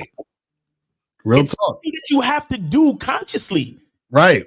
You see what I'm saying? And when you do these things, when you it's like you're training your brain to understand all of the beautiful points in your life and the things that you need to be thankful for. Right, because you start to forget and go into a spiral of negativity and bitching and moaning and all this other shit because of whatever. Because you're so, again, you're so excited about some shit, and then it's like, you're like, I got the new car. And then the new car is going to turn to the old car. And then you're going to be looking at some new car. You feel what I'm saying? And then so the cycle is going to continue versus you got a car. Period. You feel what I'm saying? Well, let's take the call. All right, we got 346. You're on live with Lucario. Miles, name, age, city. Where did you donate? I donated on PayPal. What's up? What's up? It's Sam Houston, and I got a question, but I got a statement too. One thing about the grateful thing that I learned, I'll be out. Wait, what's your name? Well, hold on. What's your name on PayPal, homie? Salduki. So what? What? That's not the name that's coming. Those are not. I don't see that name on paper. Tell us your real name or the first name or something. Sam O'Duncy. Sam what? Samuel O'Duncy. I donated, bro. It's shit. $10 ain't nothing. All right, we just trying to check because I don't see it. So it says Samuel on the email. I see. Yeah, I see. Yeah. Okay, but that's not that. Okay. I don't know. You said Samuel Genty? O'Duncy. Odunsi. O'Duncy. Oh. O'Duncy. I'm not seeing it. Why am I not seeing it? I'm not seeing it. Wait. Is it the 646-481-3901? No, that's the number to call in. We talking about what did you donate though? Oh shit. I donate on PayPal. I'm not PayPal Cash App. My bad. Oh my fucking God. Oh my goodness. Hey, my bad. I got you. You see that? Okay, go ahead. Appreciate you, brother. Appreciate you, man. All right, go ahead, man. But with the grateful thing, I'll be on a date with a chick that I don't smash on a first date. And in my head, I'd be kind of upset a little bit. And I was talking to my homie, I was like, bro, you got to realize, not fucking on the first date isn't bad. You fuck so much on the first date, you just made it your top priority, but you got to come back to when you wasn't getting pussy on the third date or whatever. So sometimes you got to realize that you at a good spot, even if you think you can do better. You got to be grateful for the spot you in sometimes too. Facts. But I got a question. I got a question about me. I don't like bitches doing shit for me. Bitches buy me a $400 watch. Well, are you on a speakerphone or something? Your voice sounds like it's muffled. What is that? You hear me? Yeah. I can hear you, but you sound muffled. Like before, when you first called me, you sounded perfect, and now you sound muffled. Did you do something different? Oh yeah, I probably was over the speaker thing. Okay, yeah. This, however you talking now, stay like that. But go ahead. What you saying? I got you. But yeah, I don't like bitches buying shit for me and doing shit for me. And then dude just called. He like putting these bitches to work. How do you like? So should I just tell these bitches stupid shit to do just to tell them? Because I really don't like bitches doing shit for me. So wait. So let me. Okay. So what are chicks doing for you that you don't like? I don't know. Like this one chick tried to buy like a $400 watch. Mm-hmm. The time day. And what was your relationship with this woman? It was my girl. This was like years ago, like 3 years ago. So wait, you don't like your girlfriend to buy you shit? Not no $400 watch. Like. But why? I don't like bitches done with money. Like, wait, is that too cheap or too expensive? I can't tell by your expression. I don't like I'm good with money. I don't like women buying me things. I just don't. I tell them no. But that's what I'm saying. I'm trying to understand what's the underlying reason as to why. What's the why? Because you thought it was too expensive? You thought it was a waste of money? Like, what was the reason? I don't like bitches giving me shit. I don't. But there has to be a reason. There's not you just don't not like something just because. There has to be a reason, bro. Like, what's the reason? I don't know. When bitches give me stuff, I say, nah, you ain't gotta do that. Chill. No, I just do. No. I just don't like it. If you can't tell us, then you probably need therapy, nigga. You're something. Right, because that don't make like if you say something, tell me a food you don't like. Shit. I don't know. Fucking say sushi. Fuck it. Right. So I'm sure you can tell us why you don't like sushi, right? Yeah. Right. So then that's what we're saying. So you know the reason you don't like sushi. So you know the reason why you don't like chicks buying you shit. Like, you got, come on, fam, stop it. Tell us. Hoes be scamming. Nah, it ain't that. All right. If I think about it, I don't want to. All right. This probably would. I don't want bitch throwing shit in my face. First of all, I don't even want to say I did this. I hate hearing shit like that. That's probably what it is. Okay. I hate There you go. So you don't want a chick to be like, nigga, I bought you that watch the other day and you treat me like this. You don't want that type of shit, right? Yeah, I don't even like hearing conversations like that. That tip attack, I did this, you do this. I hate shit like that. Okay. But I genuinely don't like women buying me things. I just don't like it as well. It's just something. I'm not a materialistic person. Okay. But my question is like, I don't like. I just need a woman to be on time and not argue. But I'm hearing that from you guys that putting a bitch to work works. So how do you put a bitch to work when you really don't need a bitch to work for you? No. Caller. You gotta know your program. If all you need is for a bitch to be consistent and on time and respectful, then that's your program, bro. You ain't gotta follow our standards. That's your program. All right, cool. Right. So you just need to create it how you want it. And the thing is this: at the beginning too, you could tell her, be like, look, don't buy me nothing. Just stay consistent, be on time, and follow my fucking instructions. That's all I need from you. Right. And that's it. You don't need. Look, guys like us, we busy and we got shit to do, and we know where a woman's touch can enhance our shit. So guys like us, we employ and delegate to women. You get what I'm saying? In that respect. Yeah. You understand? But that's because we see how that helps us. But your program is your program, bro. You just see, guys, again, a lot of the stuff that we say, if we give you an example of what we do for ourselves, it's just an example. We're not telling you to do it. Create your own identity, bro.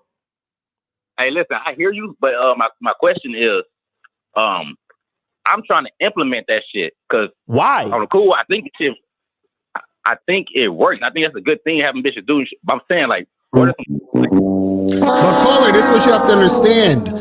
Okay, check this out. This is the part that you're not getting, right? So anything that is done in your reality, in your world, in your perspective, has to serve you.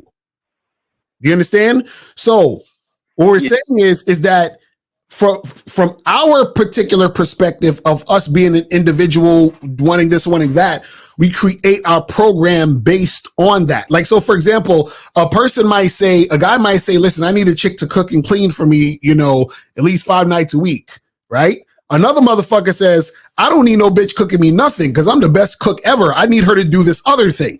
Do you see what I'm saying? So it just depends on what you want. You see what I'm saying? Yeah, I get you. I'm just trying to add another tool under my tool belt and see if it will work. I'm trying shit out. You know what I'm saying? That's it. That's all the calling has. But what do you ultimately want though? That's the question. What do you want? Oh, I just want shit to go smoother. I just want smoother operations. That's it. Okay, but what does that look like? When you say shit or things to go smoother, what things are you referring to? Shit, just everything in general. Like, no, there is no everything in general. We're talking about you. What do you want? That's what I'm saying. We're talking to you specifically. All right. I was looking at it like this. I do what I do. I don't need the bitch to do nothing for me. That's how it is. And on the cool, I think they kind of like that shit. They keep trying to do shit for me. But I'm like, what if I start letting these bitches or telling these bitches to do shit for me? Would that work in my favor as well? That's how I'm looking at it. I'm not really looking at caller. Okay. All right. How old are you? I'm 31. You're 31. Okay. You have a certain life, right? Do you have any routines in your life? Yeah, I do. Okay. What is your morning like? You get up, take a piss, and then what? Shit, I get up, drink some water, and go to the gym. You go to the gym. Okay. Do you ever need like a pre-workout or a post-workout meal? Post-workout. Post-workout. Okay. So as an example, since you know that your routine is to get up, drink water, then go to the gym, and you say you need a post-workout meal. What the woman could be doing for you is if she stayed over that. I mean, I don't know how far you're in with these women that you're dealing with, but let's just say she stayed over with you that night, or or maybe you live with her, or she's spending the weekend. Make her have the meal, the post-workout meal ready for you by the time you get back from the gym. You get what I'm saying? As an example. Yeah. As an example. That's a good example. So what I'm saying is you got to look at your own life. Pick where she can fit in, where you can delegate things to her. Because here's the thing, whether you understand this or not, the more you can get a woman to do for and with you, it brings her closer to you. So this is still only for chicks that you really fuck with. This ain't for the bitches that you just fucking from time to time.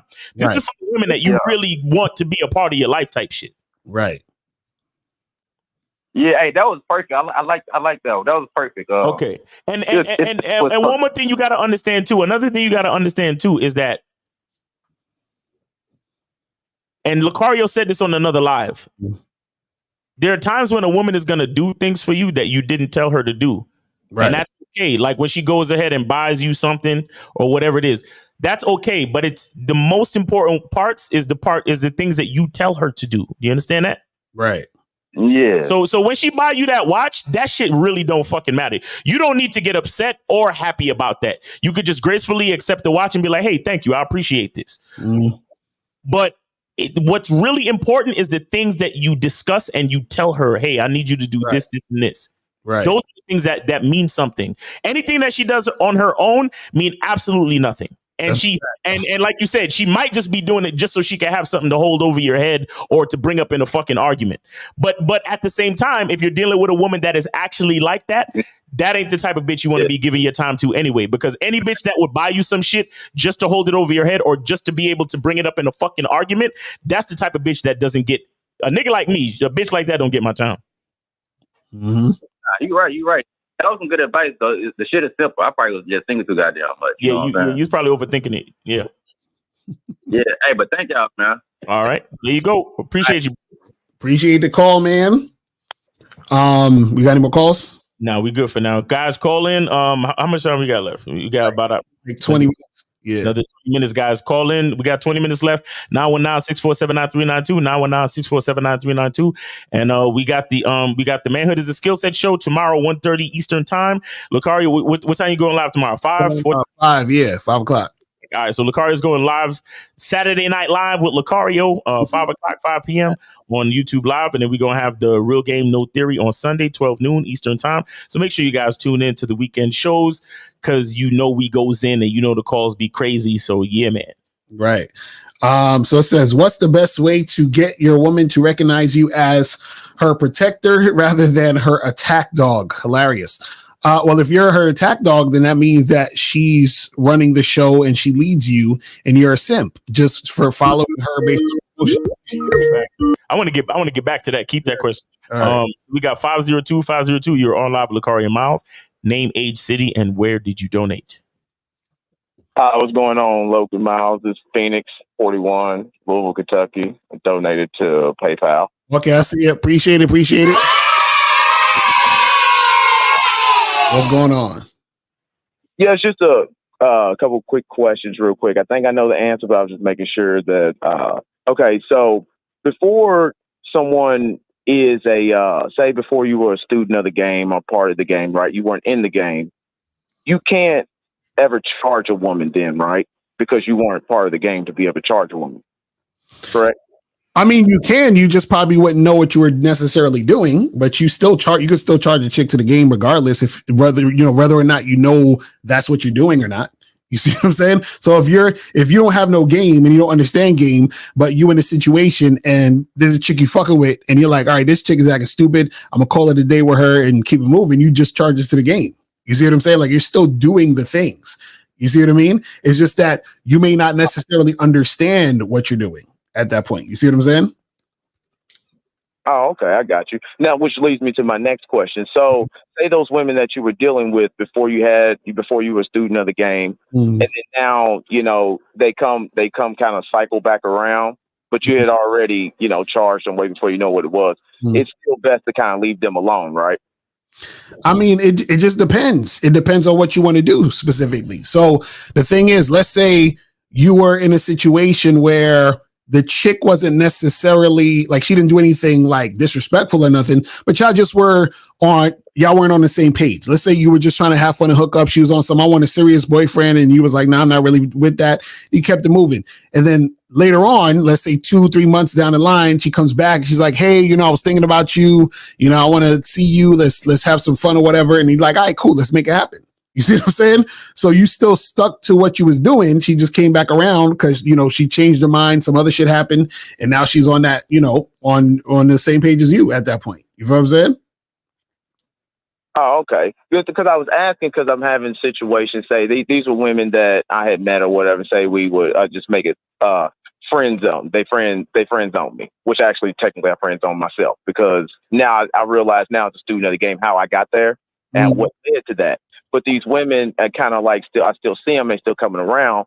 So I was kind of like, at first I didn't have the game, but now I kind of do. So I was like, well, but then I said, I probably shouldn't because I felt like their perception of me has already been made. And it's probably it would be a waste of my time at this point. And wouldn't that be correct? Well, yeah. Well, the thing is, what did they come around to you and say? Like, what was the situation? Oh, just casual conversation. I bumped into them at the gym. Wasn't. Yeah, so it wasn't like they weren't trying to get at you, were they? Nah, they wasn't trying to get at me. Okay, so what are you talking about? They talk to me or whatever. So you're saying you wanted to try to get at them because you feel like your game is tighter now. That's what you're saying. Yeah. Okay. And see, that's the problem is that your game isn't tighter because if it was, you wouldn't be trying to get at them. Exactly. You see what I'm saying? Because if your game is tighter, then that means your perspective is different. Your perspective is now, I have abundance. So trying to get back with them is scarcity. You see what I'm saying? Which means that your game hasn't gotten as tight as it. You see what I'm saying? Caller, how old are you again? Yeah. 41. Oh my Jesus. Yeah, caller. These chicks that you're talking about, did you smash? No. Oh, come on. But I realized, it's not that, I was like begging for nothing. So I said, then what Lucario said, I just charged to the game. I'm like, all these chicks ain't trying to do nothing. Let me leave it alone. Hold on. These are chicks that you tried to get at and they said no, or what happened? Yeah, well, see, it was, I could say try to get at now, but then it wasn't. It was back then. I used to kind of approach it from the nice guy angle, being indirect and vague about what I wanted instead of being upfront about what I wanted and what I was trying to do, which is what led me to get those results that I was getting. Okay. Well, here's the thing. Because you have to really look at the details of the situation. Because if it was really just on some nice guy shit, then you probably, like you said, you friend zoned yourself, right? Where you never even got a chance to explore a possible sexual or romantic situation with these women, right? Correct. Now, if you wanted to just to see, you could be like, hey, so what you doing this weekend? I think we should hook up. Right. And just to see what happens. Do you understand? If you want to. So that. But it's not necessary. Yeah, it's not necessary. It's not necessary. You're better off. Let me tell you something. There's billions of women out there, bro. You're always better off fucking with a new one. Always. Right. No matter what the situation, no matter like I said, there are certain situations where just because she's standing there, you could be like, let me see what happens. Right. If you want to, but you're always better off just fucking with somebody brand new. Always. Yeah. Because so Phoenix, in these situations, did you try to holler at them and they said no, or was it a situation where you didn't try to holler?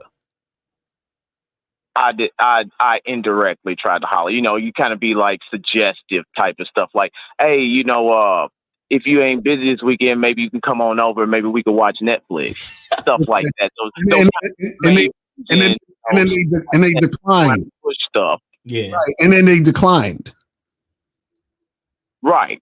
Oh yeah. That's that's a wrap. That's a wrap. This weekend or something like that. Yeah, that's a wrap. You can leave that alone. You can leave that alone, bro. Leave that alone. Move forward. Yeah, it's a wrap. That's done.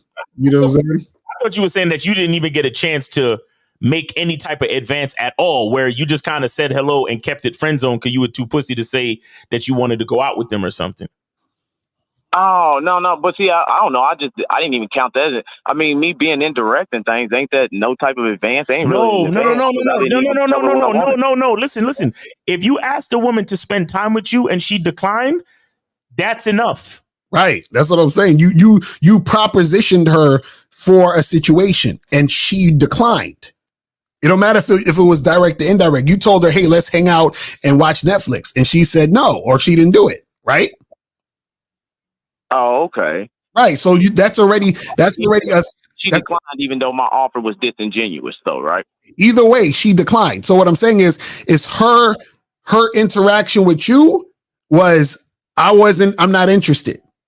Do you see what I'm saying? So that's a wrap. Now, I thought you were saying, now, if it was a situation where you was just at the gym, then for whatever reason, let's say she kept checking you out or whatever, she's like, hey, you know what? That guy that asked me to do Netflix and chill, you know, I just for some reason can't stop thinking about him. And then she comes over to you and she says, hey, Phoenix, how you doing? You know, what are you up to this weekend? We should, remember you were asking me about Netflix? We should go out and do it. Like if she did that, then cool. But that's not happening. You feel what I'm saying?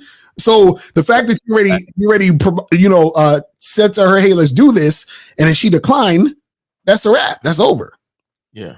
You feel what I'm saying? And on top of that, like we were saying, I see what you're saying. So even though the offer was weak, even on my part, my offer was weak, it was disingenuous. However I got there, I still put that offer on the table for us to spend time together. And she declined said offer. So she starts to the game and leave it where it's at. Leave it where it's at. Exactly. And on top of that, like I said, see, the thing is when your game is tight, you're not worried about like any particular woman. You're not thinking about a woman. Do you see what I'm saying? Like, I did a video years ago. This is probably like, I probably got to find this again, but it's probably like 7-8 years ago, where I said basically guys with game look at all women as their women. Do you understand what I'm saying? So it's not like, because a lot of guys who don't got game, you know what they do? Well, there's this girl in my class, Peggy Sue, who I really, really like her. You understand what I'm saying? What I'm saying is that for a guy who has game, all women are Peggy Sue. You see what I'm saying? So therefore, I would never be thinking about quote unquote Peggy Sue because I can go out there and get the rest of them. You see what I'm saying? So there's no reason to try, you see what I'm saying, to go back.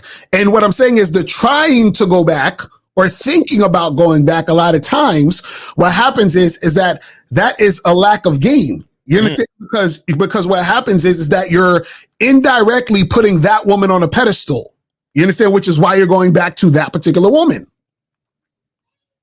I see what you're saying. So it's like once you start moving forward, you keep going forward. You don't keep looking in the rearview mirror. Right. Because you understand that there's no point to that. You see what I'm saying? You understand that it's not about the woman. You see what I mean? Because all the women that are there for you in abundance. You see what I'm saying? Okay. G-Dog said Peggy knew. Hell yeah, that's exactly. Like the new chick, fuck that. That's what we talk about. Exactly. Oh, okay. Yeah, you know, hey, caller, do you know the only thing that's better than good pussy? New pussy? New pussy, nigga. You know what's funny? What happens is this, right? Is that when you have game, you almost see it goes from you wanting like, oh, I want that girl and I wish I could fuck her and I hope she likes me. It goes from that to, should I allow her to get this dick? Right. Mm-hmm. And so what happens is that a lot of times what happens is that you end up not even wanting those women, you know what I'm saying, anymore. You understand? Unless they've recognized that change within you. Do you understand what I'm saying? So what I'm saying is that if she came to you in the gym, like let's say you just said, hey, what's up? Good morning. And then she's like, oh, good morning. How are you? Blah, blah, blah. She's all up in your face. And that's because she can reckon like, well, there's something different about you. You see what I'm saying? Then cool, I'll take you on. You see what I'm saying? But I'm not going to her and I'm not running up on her. Hey, Peggy Sue, how's it going? How's your day? Blah, blah. No, because that means I haven't changed. I'm the same motherfucker I was the other day. Hey, Peggy Sue, I got game now. You should come. You should see my Netflix offer now. Yeah, that's what I meant. I meant like you chasing her. Like it's what I said, y'all bump into each other, and like you said, she would have if she recognizes the change or in the context of the situation. Then, but to be sitting there thinking on it, then you would have weak game because now you're thinking about a woman. Right, because and also the thing is, you trying to get at her again would be chasing because you already asked her the first time. You see what I'm saying? Right.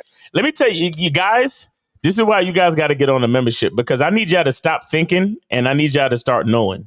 Right, exactly. I need y'all to stop thinking and start knowing. So just like Lucario said, you got to have a protocol. If you give instructions to a woman and she doesn't follow them, the protocol is to move on to the next one. That's the protocol. What are we thinking about? This shit's funny. Bill Brad says a whore fucks anyone, a bitch fucks everyone but you. That's funny. I can't even lie. Shit is funny. I feel you. Yo. Oh man.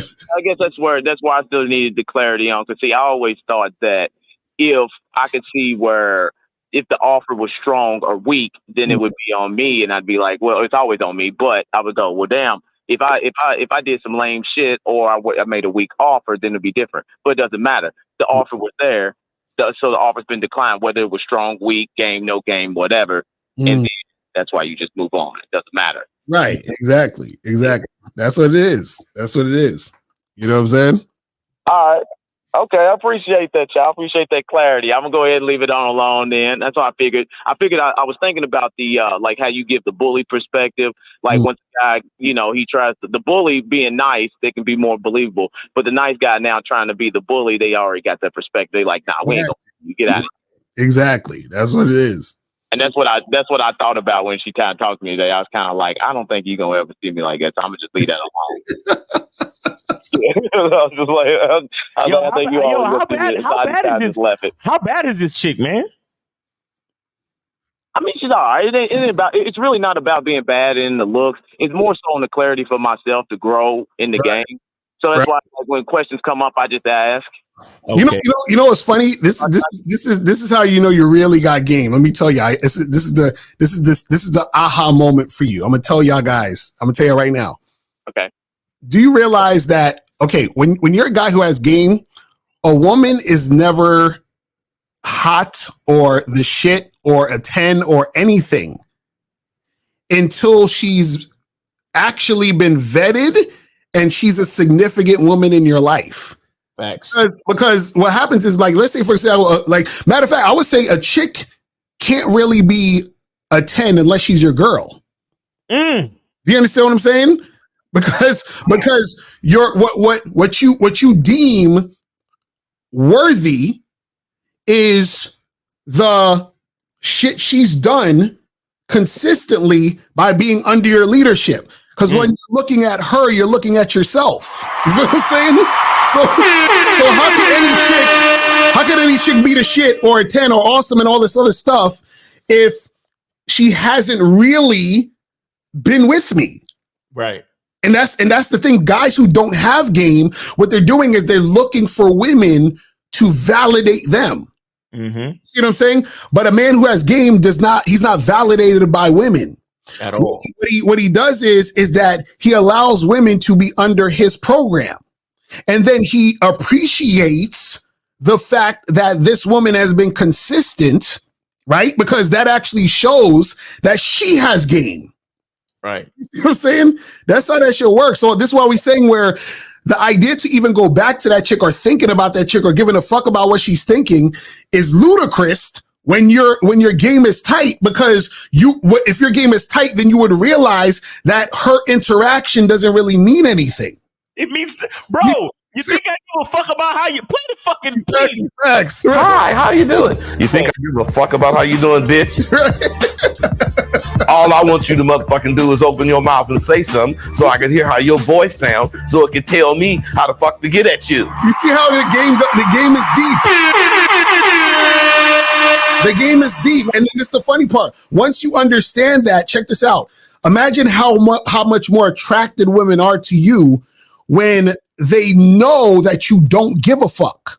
Notice the guys who give a fuck are the ones who have the hardest times. The ones where women be fucking being uncooperative with the dude. The ones where women give them the attitude. But the guys who don't give a fuck, the women are like, pay attention to me. Oh my God, you're so sexy. Oh my God, let's do this. They're about that guy because they understand in order to be seen as valuable in his eyes, she got to put in some work. Do you see what I'm saying? That's how it works. That's how it goes. Now, see, let me ask you though. Now, see, as you know, as a man with game, like you mentioned earlier in the show, you was like, oh, you see a woman with a fat ass, you're like, damn, she got a fat ass, because we check out women. Right. And how do you kind of differentiate that? Because you see the woman with the fat ass, and you are obviously sexually aroused by her. Mm-hmm. Right. And so then, how does one? What's the mindset of a man with game do with that sexual arousal? Right. So you just fuck her. If that's the case, you see what I'm saying? But it doesn't mean anything. This is, again, notice what I just said. You just fuck her. Right? Now, what am I talking about? Sex. Who put sex on a pedestal? Betas. They talking about body count. They talking about a chick being for the streets, all that other shit. Because sex is a big thing. If I see the girl and she has a fat ass and I'm like, you know what? I'd smash. But that doesn't mean anything. That doesn't hold any weight. But caller. So you still get you said you're how old? 41. Okay, so you still get aroused when you see a woman that's attractive to you? Well, arousal is in like interest. You see a woman with a fat ass, like you just said. I call it sexual arousal. I didn't want to just say sexually attractive. No, okay. Here's all right. Here's what I'm trying to get at. Where I need you to understand, especially as a man who's like beyond his 20s, because 20-year-olds, I know I totally get it why the 20-year-olds are lost. And a lot of this game, they're not going to really feel this game until later on. But as a man in his 30s and 40s, at this point, you're supposed to have a certain level of control over your dick, where it's like you see the interest or you see the woman that piques your interest, but nothing else happens until you engage her. Right. Because here's the thing with me, I can see a beautiful woman, but if I say hello to her and then she says something disrespectful, the arousal is gone, my nigga. Right. Like, I can't see her sexy anymore. So what you're saying about, when I see a woman and she this and she that, that's like just enough for me to decide, okay, let me go engage. But I'm still not fully in the lust or in the arousal. Yeah, I'm not impressed. I'm not impressed by anything until I engage her and activate her. Until I activate her possibility, until I activate her possible level of sexuality, I guess you could say. Mm-hmm. I activate that, it means absolutely nothing to me. It's like this. Think about it like this, Phoenix. It's a passing thought, though. But in the initial look, it's an arousal, and you're like, okay, she looks good. Now I'll let it pass, or maybe I might give her the opportunity to see what I'm about. But initially, even a man with game, you still have an initial feeling of arousal. Right, but check this out. Think about it this way, right? Now, let's say I sent you a video of a restaurant and it's a promo video and it shows you all of the, like, they got some nice steaks, salmons, they got desserts, and everything in the video looks good. It's a 30-second clip. And I send that to you on Instagram, and you might look at the video and be like, oh, that steak looks good. I would probably eat here. That looks like some good cheesecake they got there, right?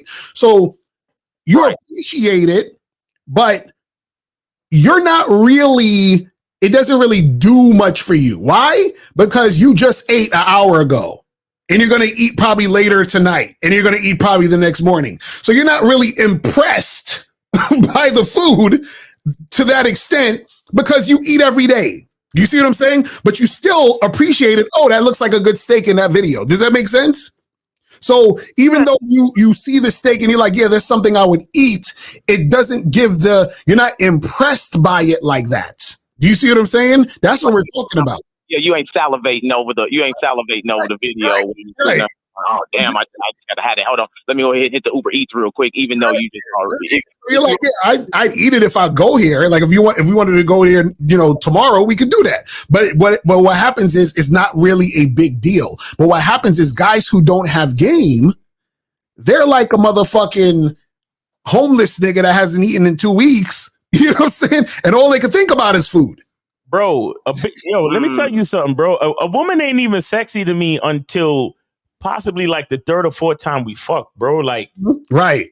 You know what I mean? Like, it's so much. Again, it depends on the level of the game that you're at, right? But like a woman has to like the fit gotta be right. Mm-hmm. The way she sound when she moans gotta be right. Right. Like, like certain things, bro, it ain't pussy ain't enough. Yeah, and you know what it is? You have to see, the thing is this, you have to get to the point where you are desensitized by women. Yes. You understand? You're desensitized, meaning that you still appreciate, but it's not a big thing because you're so used to it, and it's such an everyday thing in your actual life. This is why we talk about abundance. Think about all the things in your life that you have in abundance. 9 times out of 10, you hardly even really think about it. It's just become normal to you. Right. You see what I'm saying? It's really just like, I'm sure you haven't thought one time today, where am I going to get a drink of water? I bet you at no point in time today you thought about that, not even once. Nope, not at all. Right. But if you saw a nice bottle of water, you probably like, oh, I want to go drink that. You feel what I'm saying? But it's not like anything special. And that's where you need to get to that point where it's nothing special. You see what I'm saying? And the only time it becomes special, or the situation becomes special, is when that woman is a reflection of you. Mm-hmm. You see what I'm saying? That's all we're saying. So all of these things where niggas be simping, it's like, oh, well, she looks hot, so I'm going to roll out the red carpet. I'm going to do all this extra shit. It's, this and this and that. It's like, bruh, what are you doing? Like, that means you don't have game, because you don't understand that you're putting this woman on a pedestal really based on you not valuing yourself. That's all that is. It's crazy. Oh, okay. Yeah, I see what you're saying. A lot of things, like, it's why it takes, I have to call in, because I'll go, man, some things don't kind of make sense. So it's like, okay, it's okay to be aroused. It's okay to fuck, but she's not sexy until she actually starts under your program and starts, like, following your leadership. Mm-hmm. Right. Well, think about it this way. Why do you like anything you like? Because why do I like anything that I like? Yeah. Why do you like it? Because I've experienced it. Or I should say it this way. Why is anything that you like likable to you? Because I like it. It belongs to me. It's because it's a reflection of you. Do you understand what I'm saying? The reason why you enjoy whatever you enjoy is because that thing you enjoy is basically a reflection of you. That's why you like it. You feel what I'm saying? That's the thing. That's why you enjoy it. Because like if you buy into a peanut butter and jelly sandwich, you're like, oh my God, this is delicious. Right? You like that sandwich because of the way that it feels when you eat the sandwich. You see what I'm saying? So it's connected to you. You see what I'm saying? So if I don't know this chick from nowhere and she just looks a certain way, how is she the shit if it hasn't been related to me?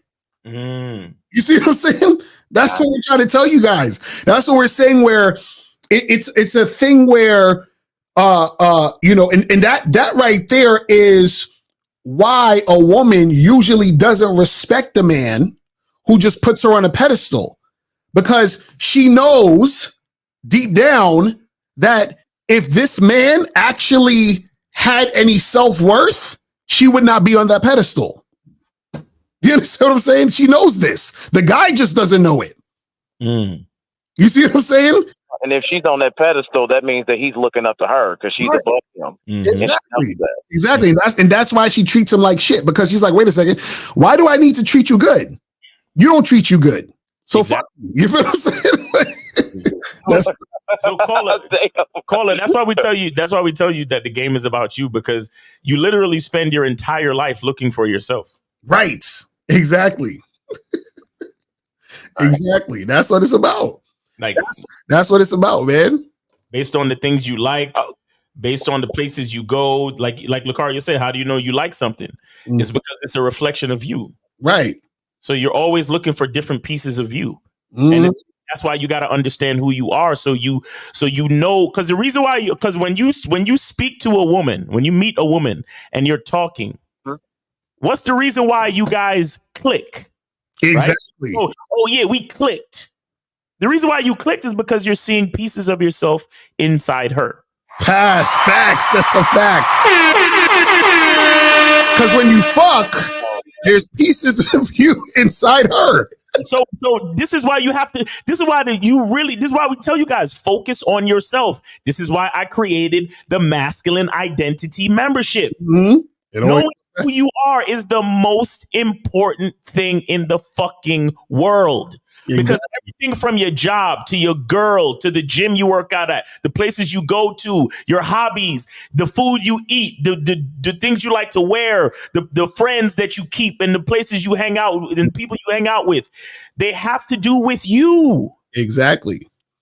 This is why so many men think about it. This is why we always make fun of niggas when we ask questions like, "Oh, so how cute is this girl?" Right. The reason why is because we're making fun of them to say you're so mesmerized by how she looks, you're forgetting to look for you inside her. That's a fact. That's a fact. Oh, damn. So if you want to be inside her, you got to already be inside her. Oh my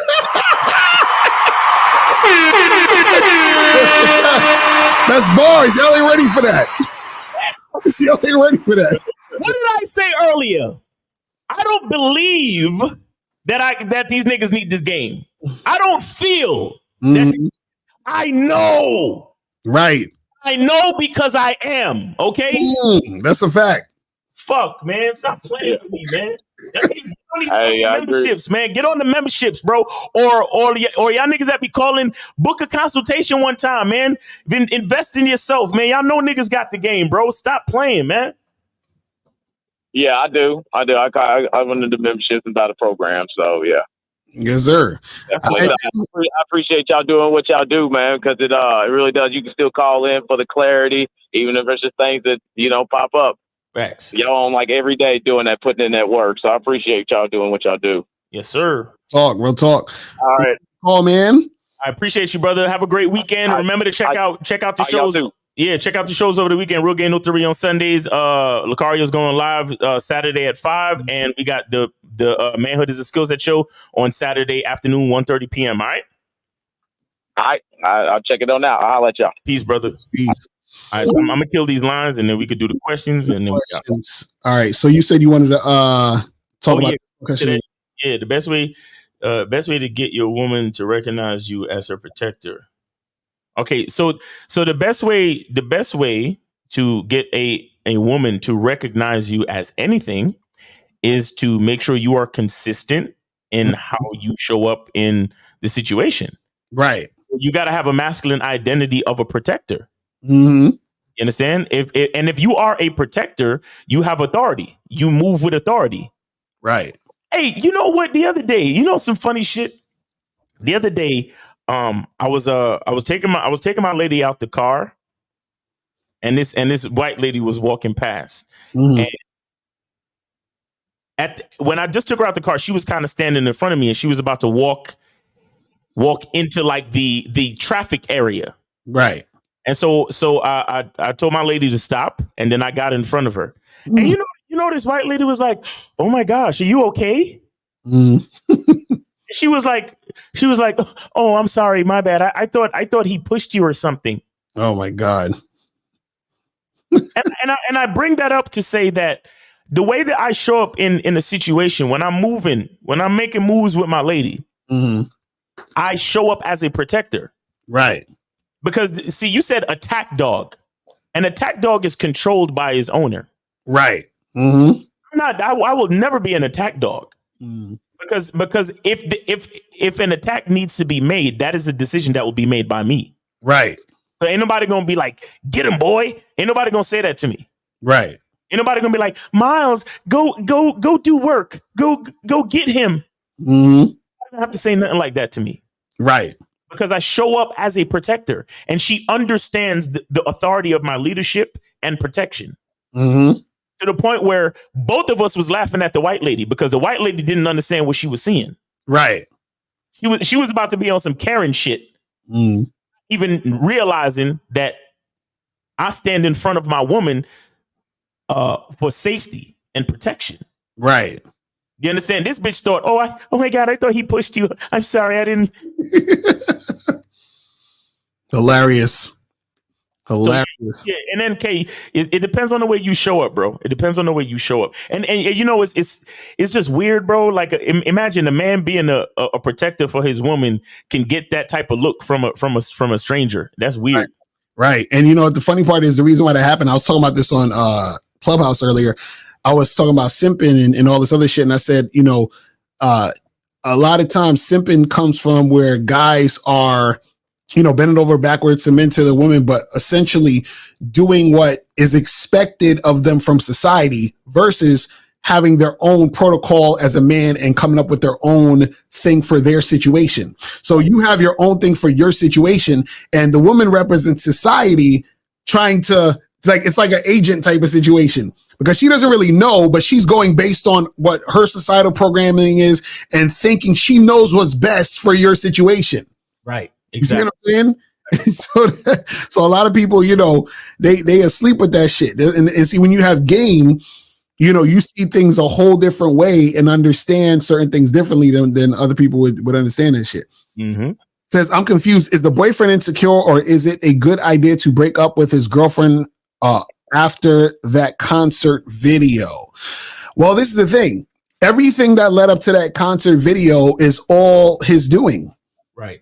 So the fact, like you were saying earlier, Miles, is that if he doesn't realize or didn't recognize, you know, that his woman responds that way after being together for allegedly 7 years, right? You understand what I'm saying? Then that's on him if he feels some type of way about it. You understand what I'm saying?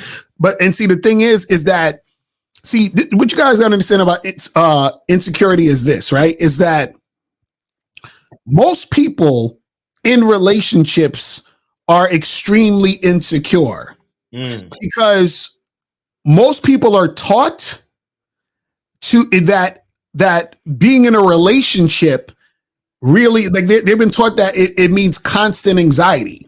You understand? It's like, well, oh my God, I got to watch you every 2 seconds. Are you going to cheat on me? Where were you? Who was that person? Blah, blah, blah. It's all of this bullshit, right? Right. So you're taught this stuff. So what happens is that most people never actually get to enjoy a relationship. You understand? They're signing up for consistent anxiety and worry. You see? Oh, bro, that's some real shit. You know what I'm saying? It's the constant fear of getting hurt, getting cheated on. Oh, you're going to do bad by me and all this other stuff. And so what happens is that they never actually get to enjoy the moments with the person they're with. And this is the key. See, the reason why they don't get to enjoy it is because they've already started in interacting with another person with the skewed idea of what a relationship is. See, what a relationship really is you're sharing time with someone. Right. But what most people think relationship means I own you. So now when they realize, when the universe shows you don't own the person, right? Then you start feeling that anxiety and feeling that fucking feeling. But it's the universe is trying to tell you, it's like, listen, I'm just trying to remind you, you don't own this motherfucker. You're supposed to be enjoying the time, but you don't own them. And see, what happens is that monogamy generally it was invented for ownership, man. You see what I'm saying? That's basically what it is. You belong to this person and you belong to that person. because we needed for y'all to shut the fuck up because y'all weren't getting any pussy. Y'all wasn't getting any shit popping. So we're going to create a system for you to feel like you own this person or own that person to get a false sense of security.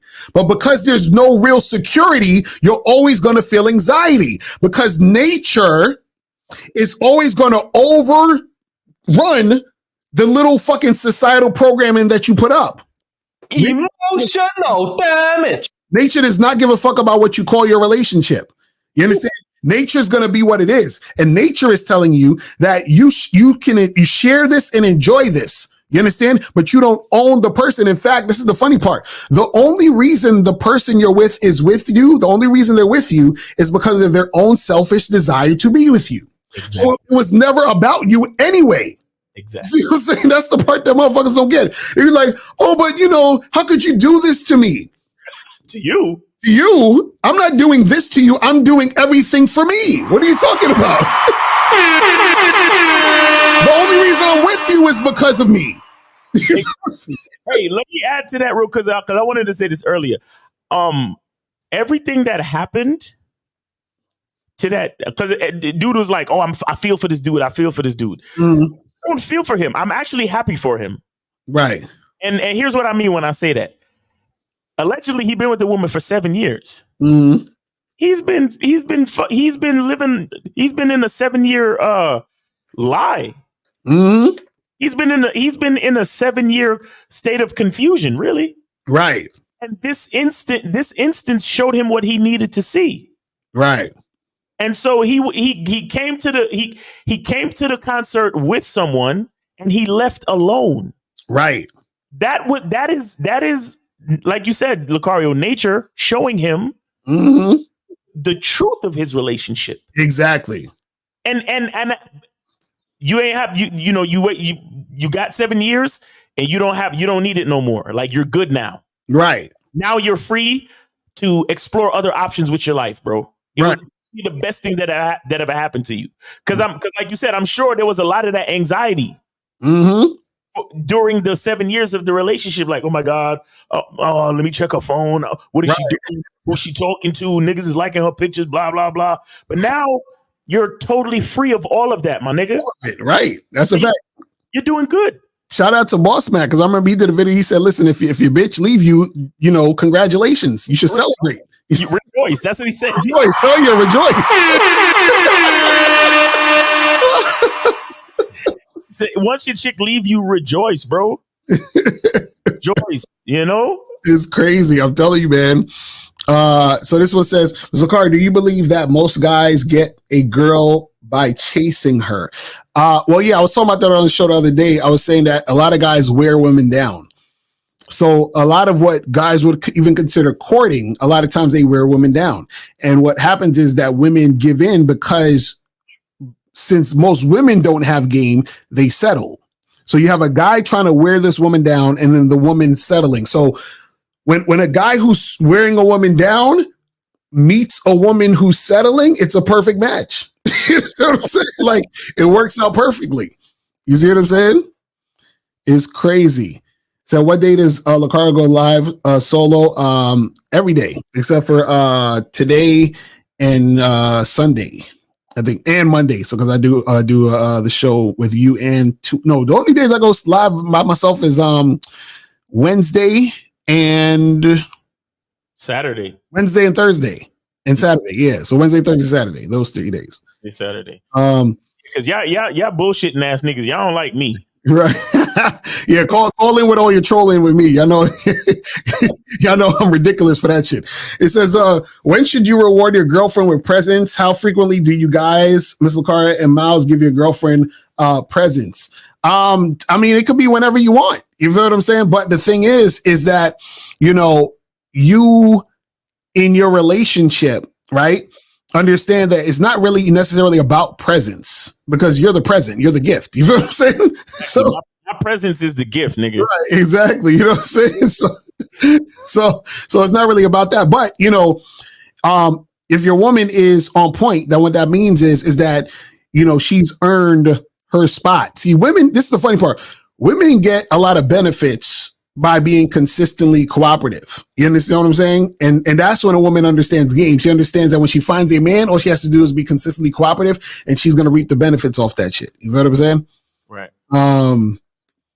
Says Miles, do you still have the Stewie intercourse sound on your deck? Yeah, but to have intercourse with you. Ooh, yeah, intercourse with you. It doesn't sound good? Yeah, it sound good. It was playing good. Okay, good. Yeah. Some of my sounds don't be sounding right, so. So where do you take a girl out but you are broke? To the park. To the park. Oh yeah. Get 2 bottles of water and just walk in the park and chill and talk. You know what I'm saying? Or you can walk around the mall and at the food court where they have the food samples, y'all can eat food samples. Exactly, right. It's a fact. Because remember, if the chick likes you, she don't give a fuck what you're doing, to be honest. So, and if the chick likes you, she'll spend her money. Right, exactly. Says, why do you guys teach your girlfriend how to love herself and be more secure in herself? No, he said, do you guys teach your girlfriend? That's the thing that's gonna happen as a result of her being with us. You feel what I'm saying? If you're that motherfucker, of course they're gonna see that type of shit. You feel what I'm saying? Well, look, me being the type of man who loves himself and who promotes a certain level of confidence, being the leader of the relationship, and based on the way things are structured, she has no choice but to follow my lead. Right.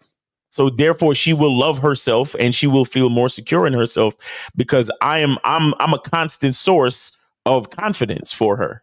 Right. You understand? So I don't sit there with a fucking with a chart and be like, honey, so this is how you love yourself. No, I do it by the way I carry myself. Right. And the way that I through consistency and all those other things, the way that I show her how much I desire better for myself, and I show her as I desire more and better for myself, she's a part of that growth. Right. You know what I'm saying? So that will ensure her to love herself more and to be more secure through the level of confidence. That's how it works. So it says, you said you've hooked up with chicks quickly before, but if dick is a gift, why do you give that gift away quickly after only a few minutes / hours of conversation? Because a gift, right? Because a gift isn't anything that needs to be scarce. That's you have the gift of life every day, right? So you're like, I'm 42. I have 42 years of living, which is a gift. You see what I'm saying? I forgot who said this. This is not mine, but somebody said the other day, they said, man, I think it was either K Zaggin or Boss Mac, somebody, but they said a gift is given freely. Right. A prize has to be earned. Right. That's a fact. So we didn't say dick was a prize. Right. And pussy definitely ain't the prize. Right. Dick is gift. It's a gift, meaning that we give it freely, and a nigga who loves himself and who takes care of himself has good dick in abundance.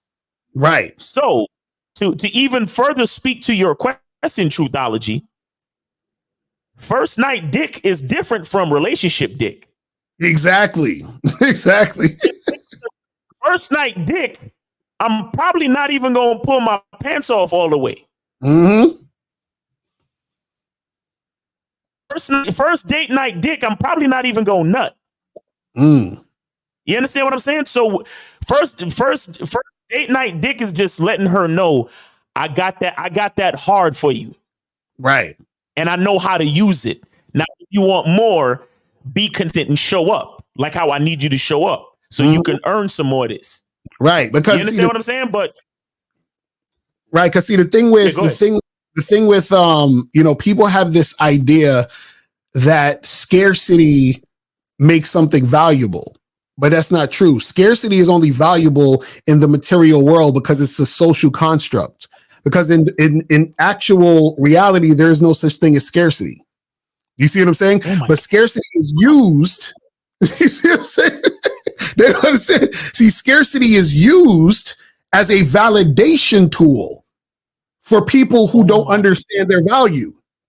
Do you see what I'm saying? This is why so many motherfuckers feel this way about the body count. Oh, she got a low body count? That means she's more valuable. No, that's a tool used to make you think that you're getting something more, which means that you're trying to use this for validation within yourself because you don't understand the value within you. That's why they use scarcity. Scarcity is used to make something seem more than it is so that you can chase that thing. But the reason why you're chasing that thing is because you think you need that thing to make you more valuable because you don't see the value within you in the first place. Do you see what I'm saying? So this is the thing you guys gotta understand. So don't let that fool you. So this is where this question is coming from. You thought that the gift was supposed to be something scarce to create this sort of value within it. But remember, that's on some material world shit. You feel what I'm saying? Meaning that this is a trick that's used to placate to your ego. You see what I'm saying? Because in nature, there's no scarcity.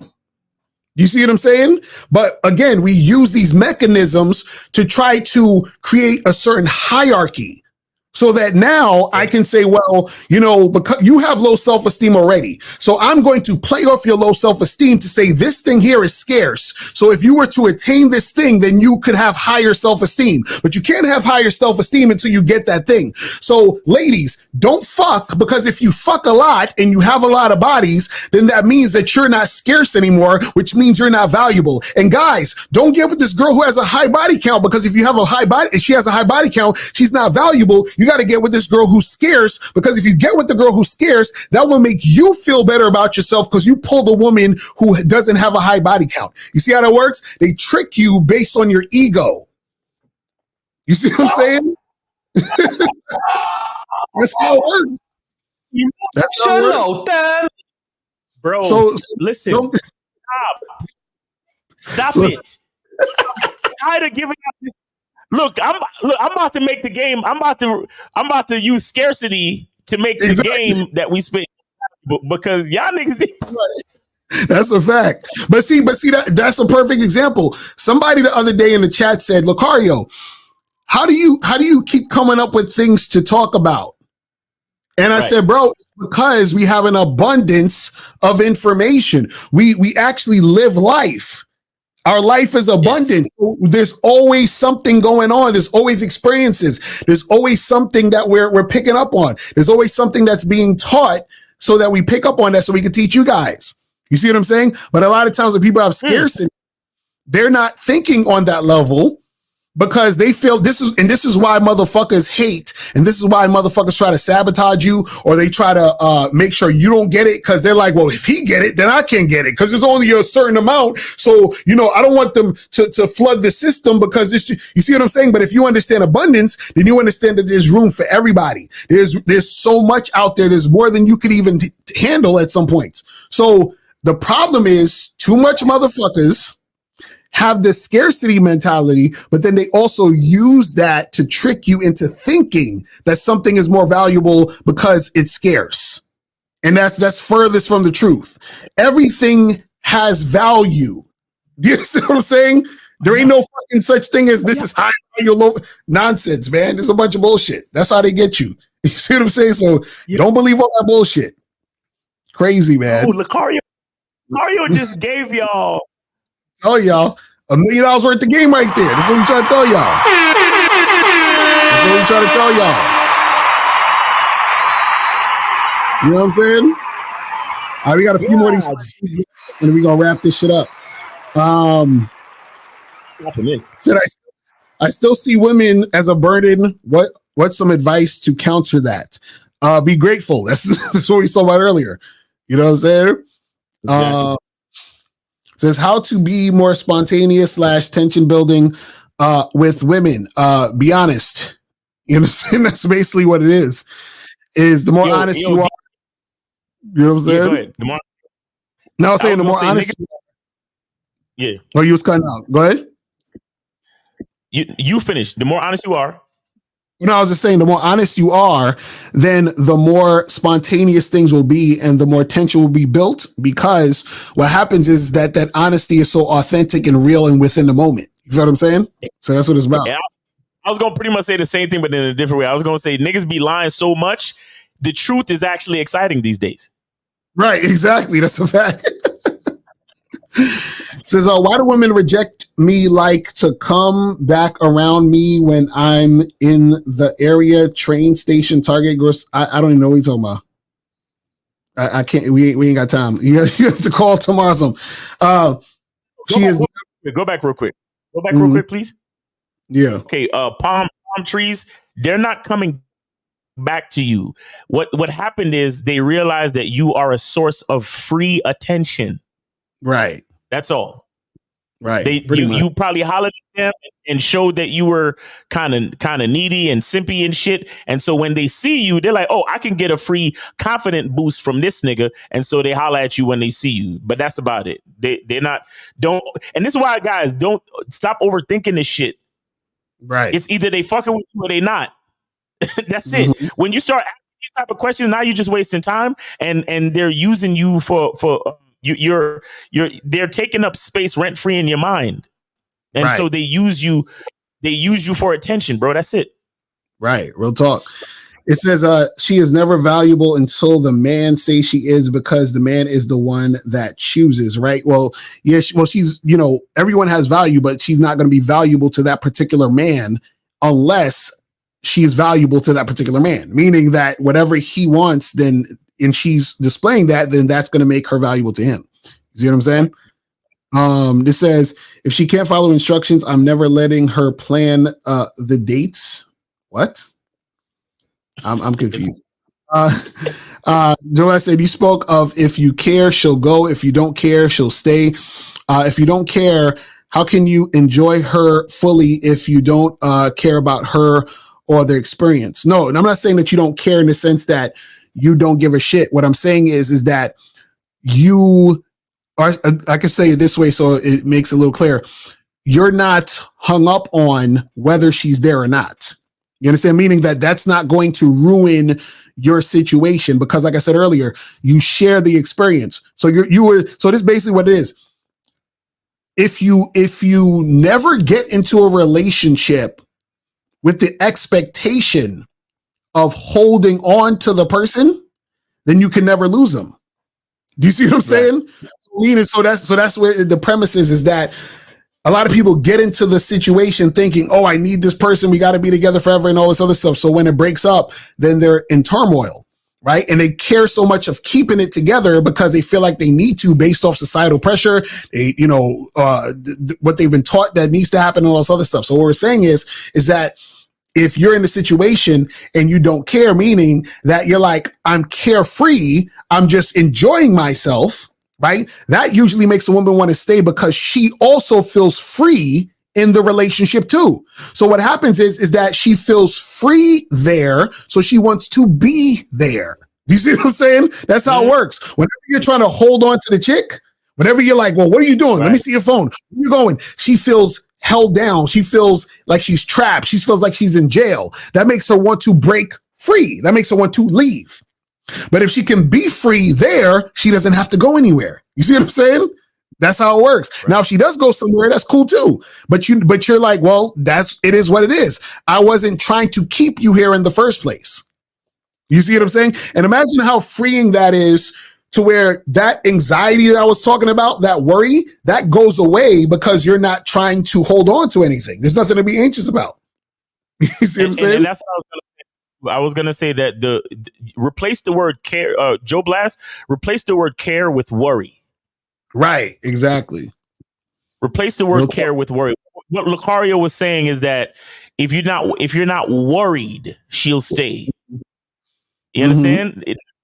Is worrying and being concerned is different from caring, and all of those things almost have nothing to do with your enjoyment.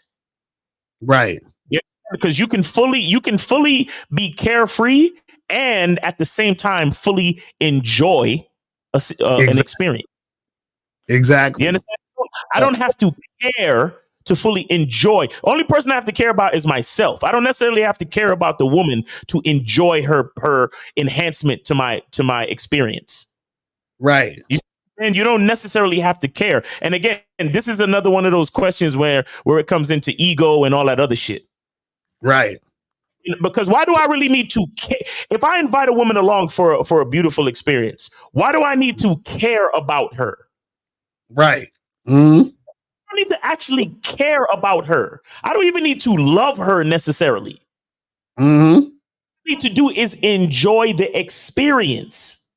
Right. You understand? Because she can leave at any time. She can come down with a illness. She can get hit by a bus. She can decide not to want to see me anymore. She can get called on stage by some fucking performer, and I never see her again. Right.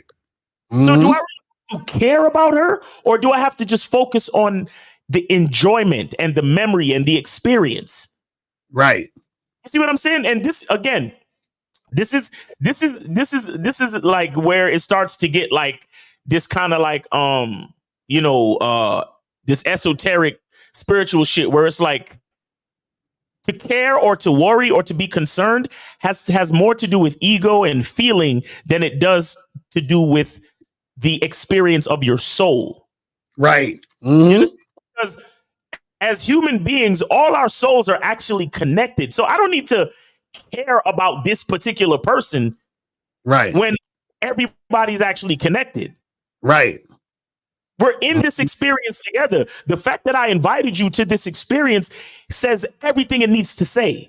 So that covers the surface level feelings of care and love and admiration and all of that other shit, right? Right. But I invited you. That's all that really counts. And we're experiencing this thing together, whether it's sex, going out on a date, taking a walk, going to the beach, whatever it is, we're doing it together. Right. And the real part that's important is the choice. I chose you to spend this time with me. Right. Exactly. After that, I don't need to fucking care, because if once this experience is done and you're like, well, I'm going to go over here now. Right. It's life. Real talk. You understand? So don't get caught up in, oh, well, I got to care and I have to feel and all of this stuff. Manage your emotions. But at the end of the day, it's the choice that really matters. Real talk. All right, we got like 5 more questions, actually. Do you think because we live in a society of forced conformity and we end up caring more about what other people want and disregard our masculine identity, and that's where all this anxiety stems from? Absolutely. Yes. So whenever you're going towards what society is saying and disregarding yourself, you're always going to feel that anxiety and that fucking frustration.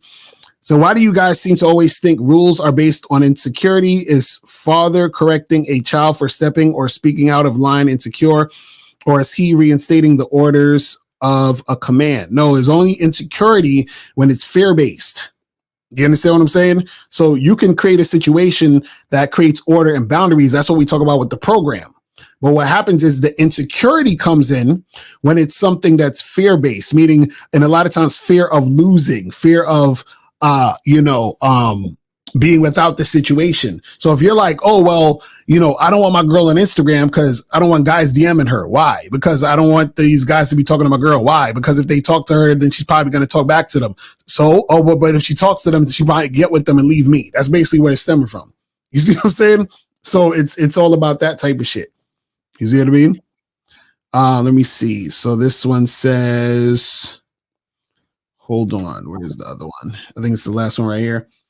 Does Miles ever join in on the Pineapple Show? Is he talking about with the joint Steve and them be doing? Yeah, I've been on there once, but that's just not my thing. It's really not my thing, because all of them shows like that, the new show they got now with the popping of the balloons, right? I just don't believe in any situation where you're putting people on like an auction block to get judged in front of others. Like right. That's why I believe in dates where it's 1-on-1, and I spit whatever I'm spitting to her, and then I get to see her reaction based on how she responds to me, and that's it. Right. Because once we turn cameras on, once we set up some type of judgment mechanism, then a lot of it becomes disingenuous. You get what I'm saying? So it can't be necessarily real at that point. Yeah. You know, so that's why I don't really fuck with the like I said, I've done it before, and shout out to Steve and them, because there is a lot of game in it. Because I know I like how they break things down. It's just not my thing. But shout out to those guys, man. Shout out to Steve, Mr. 1950, and K Zaggin for doing that, because there's a lot of the breakdown. There's a lot of the breakdowns have a lot of game in it. So I do respect that part of it. Right. Real talk. All right. So that's pretty much it, man. We about to wrap this shit up, man. Make sure you guys go to badboymembership.com, masculineidentitymembership.com. Make sure you guys go get the soap. You feel what I'm saying? Go to masculineidentitymembership.com to get the soap. You feel me? Make sure you guys get that shit. And anything else you want to say, Miles, before you get up out of here? Yeah, make sure you guys check out the shows for, over the weekend. We got the Manhood is a Skill Set show, 1:30 Eastern time. Check out Lucario Saturday Night Live with Lucario, 5 p.m. Saturday night Eastern time. And then we got Real Game No Theory with the rest of the fellas. We got Mr. 1950, Steve the Dean, K Zaggin, Miss Lucario, and myself.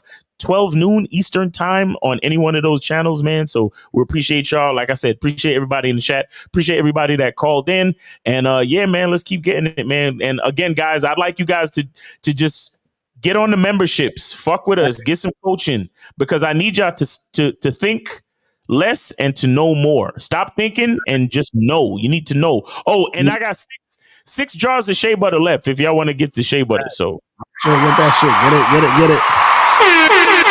All right, people. So that's pretty much it. And we will holler at y'all later. Remember, the truth is inside you. Peace. We gone.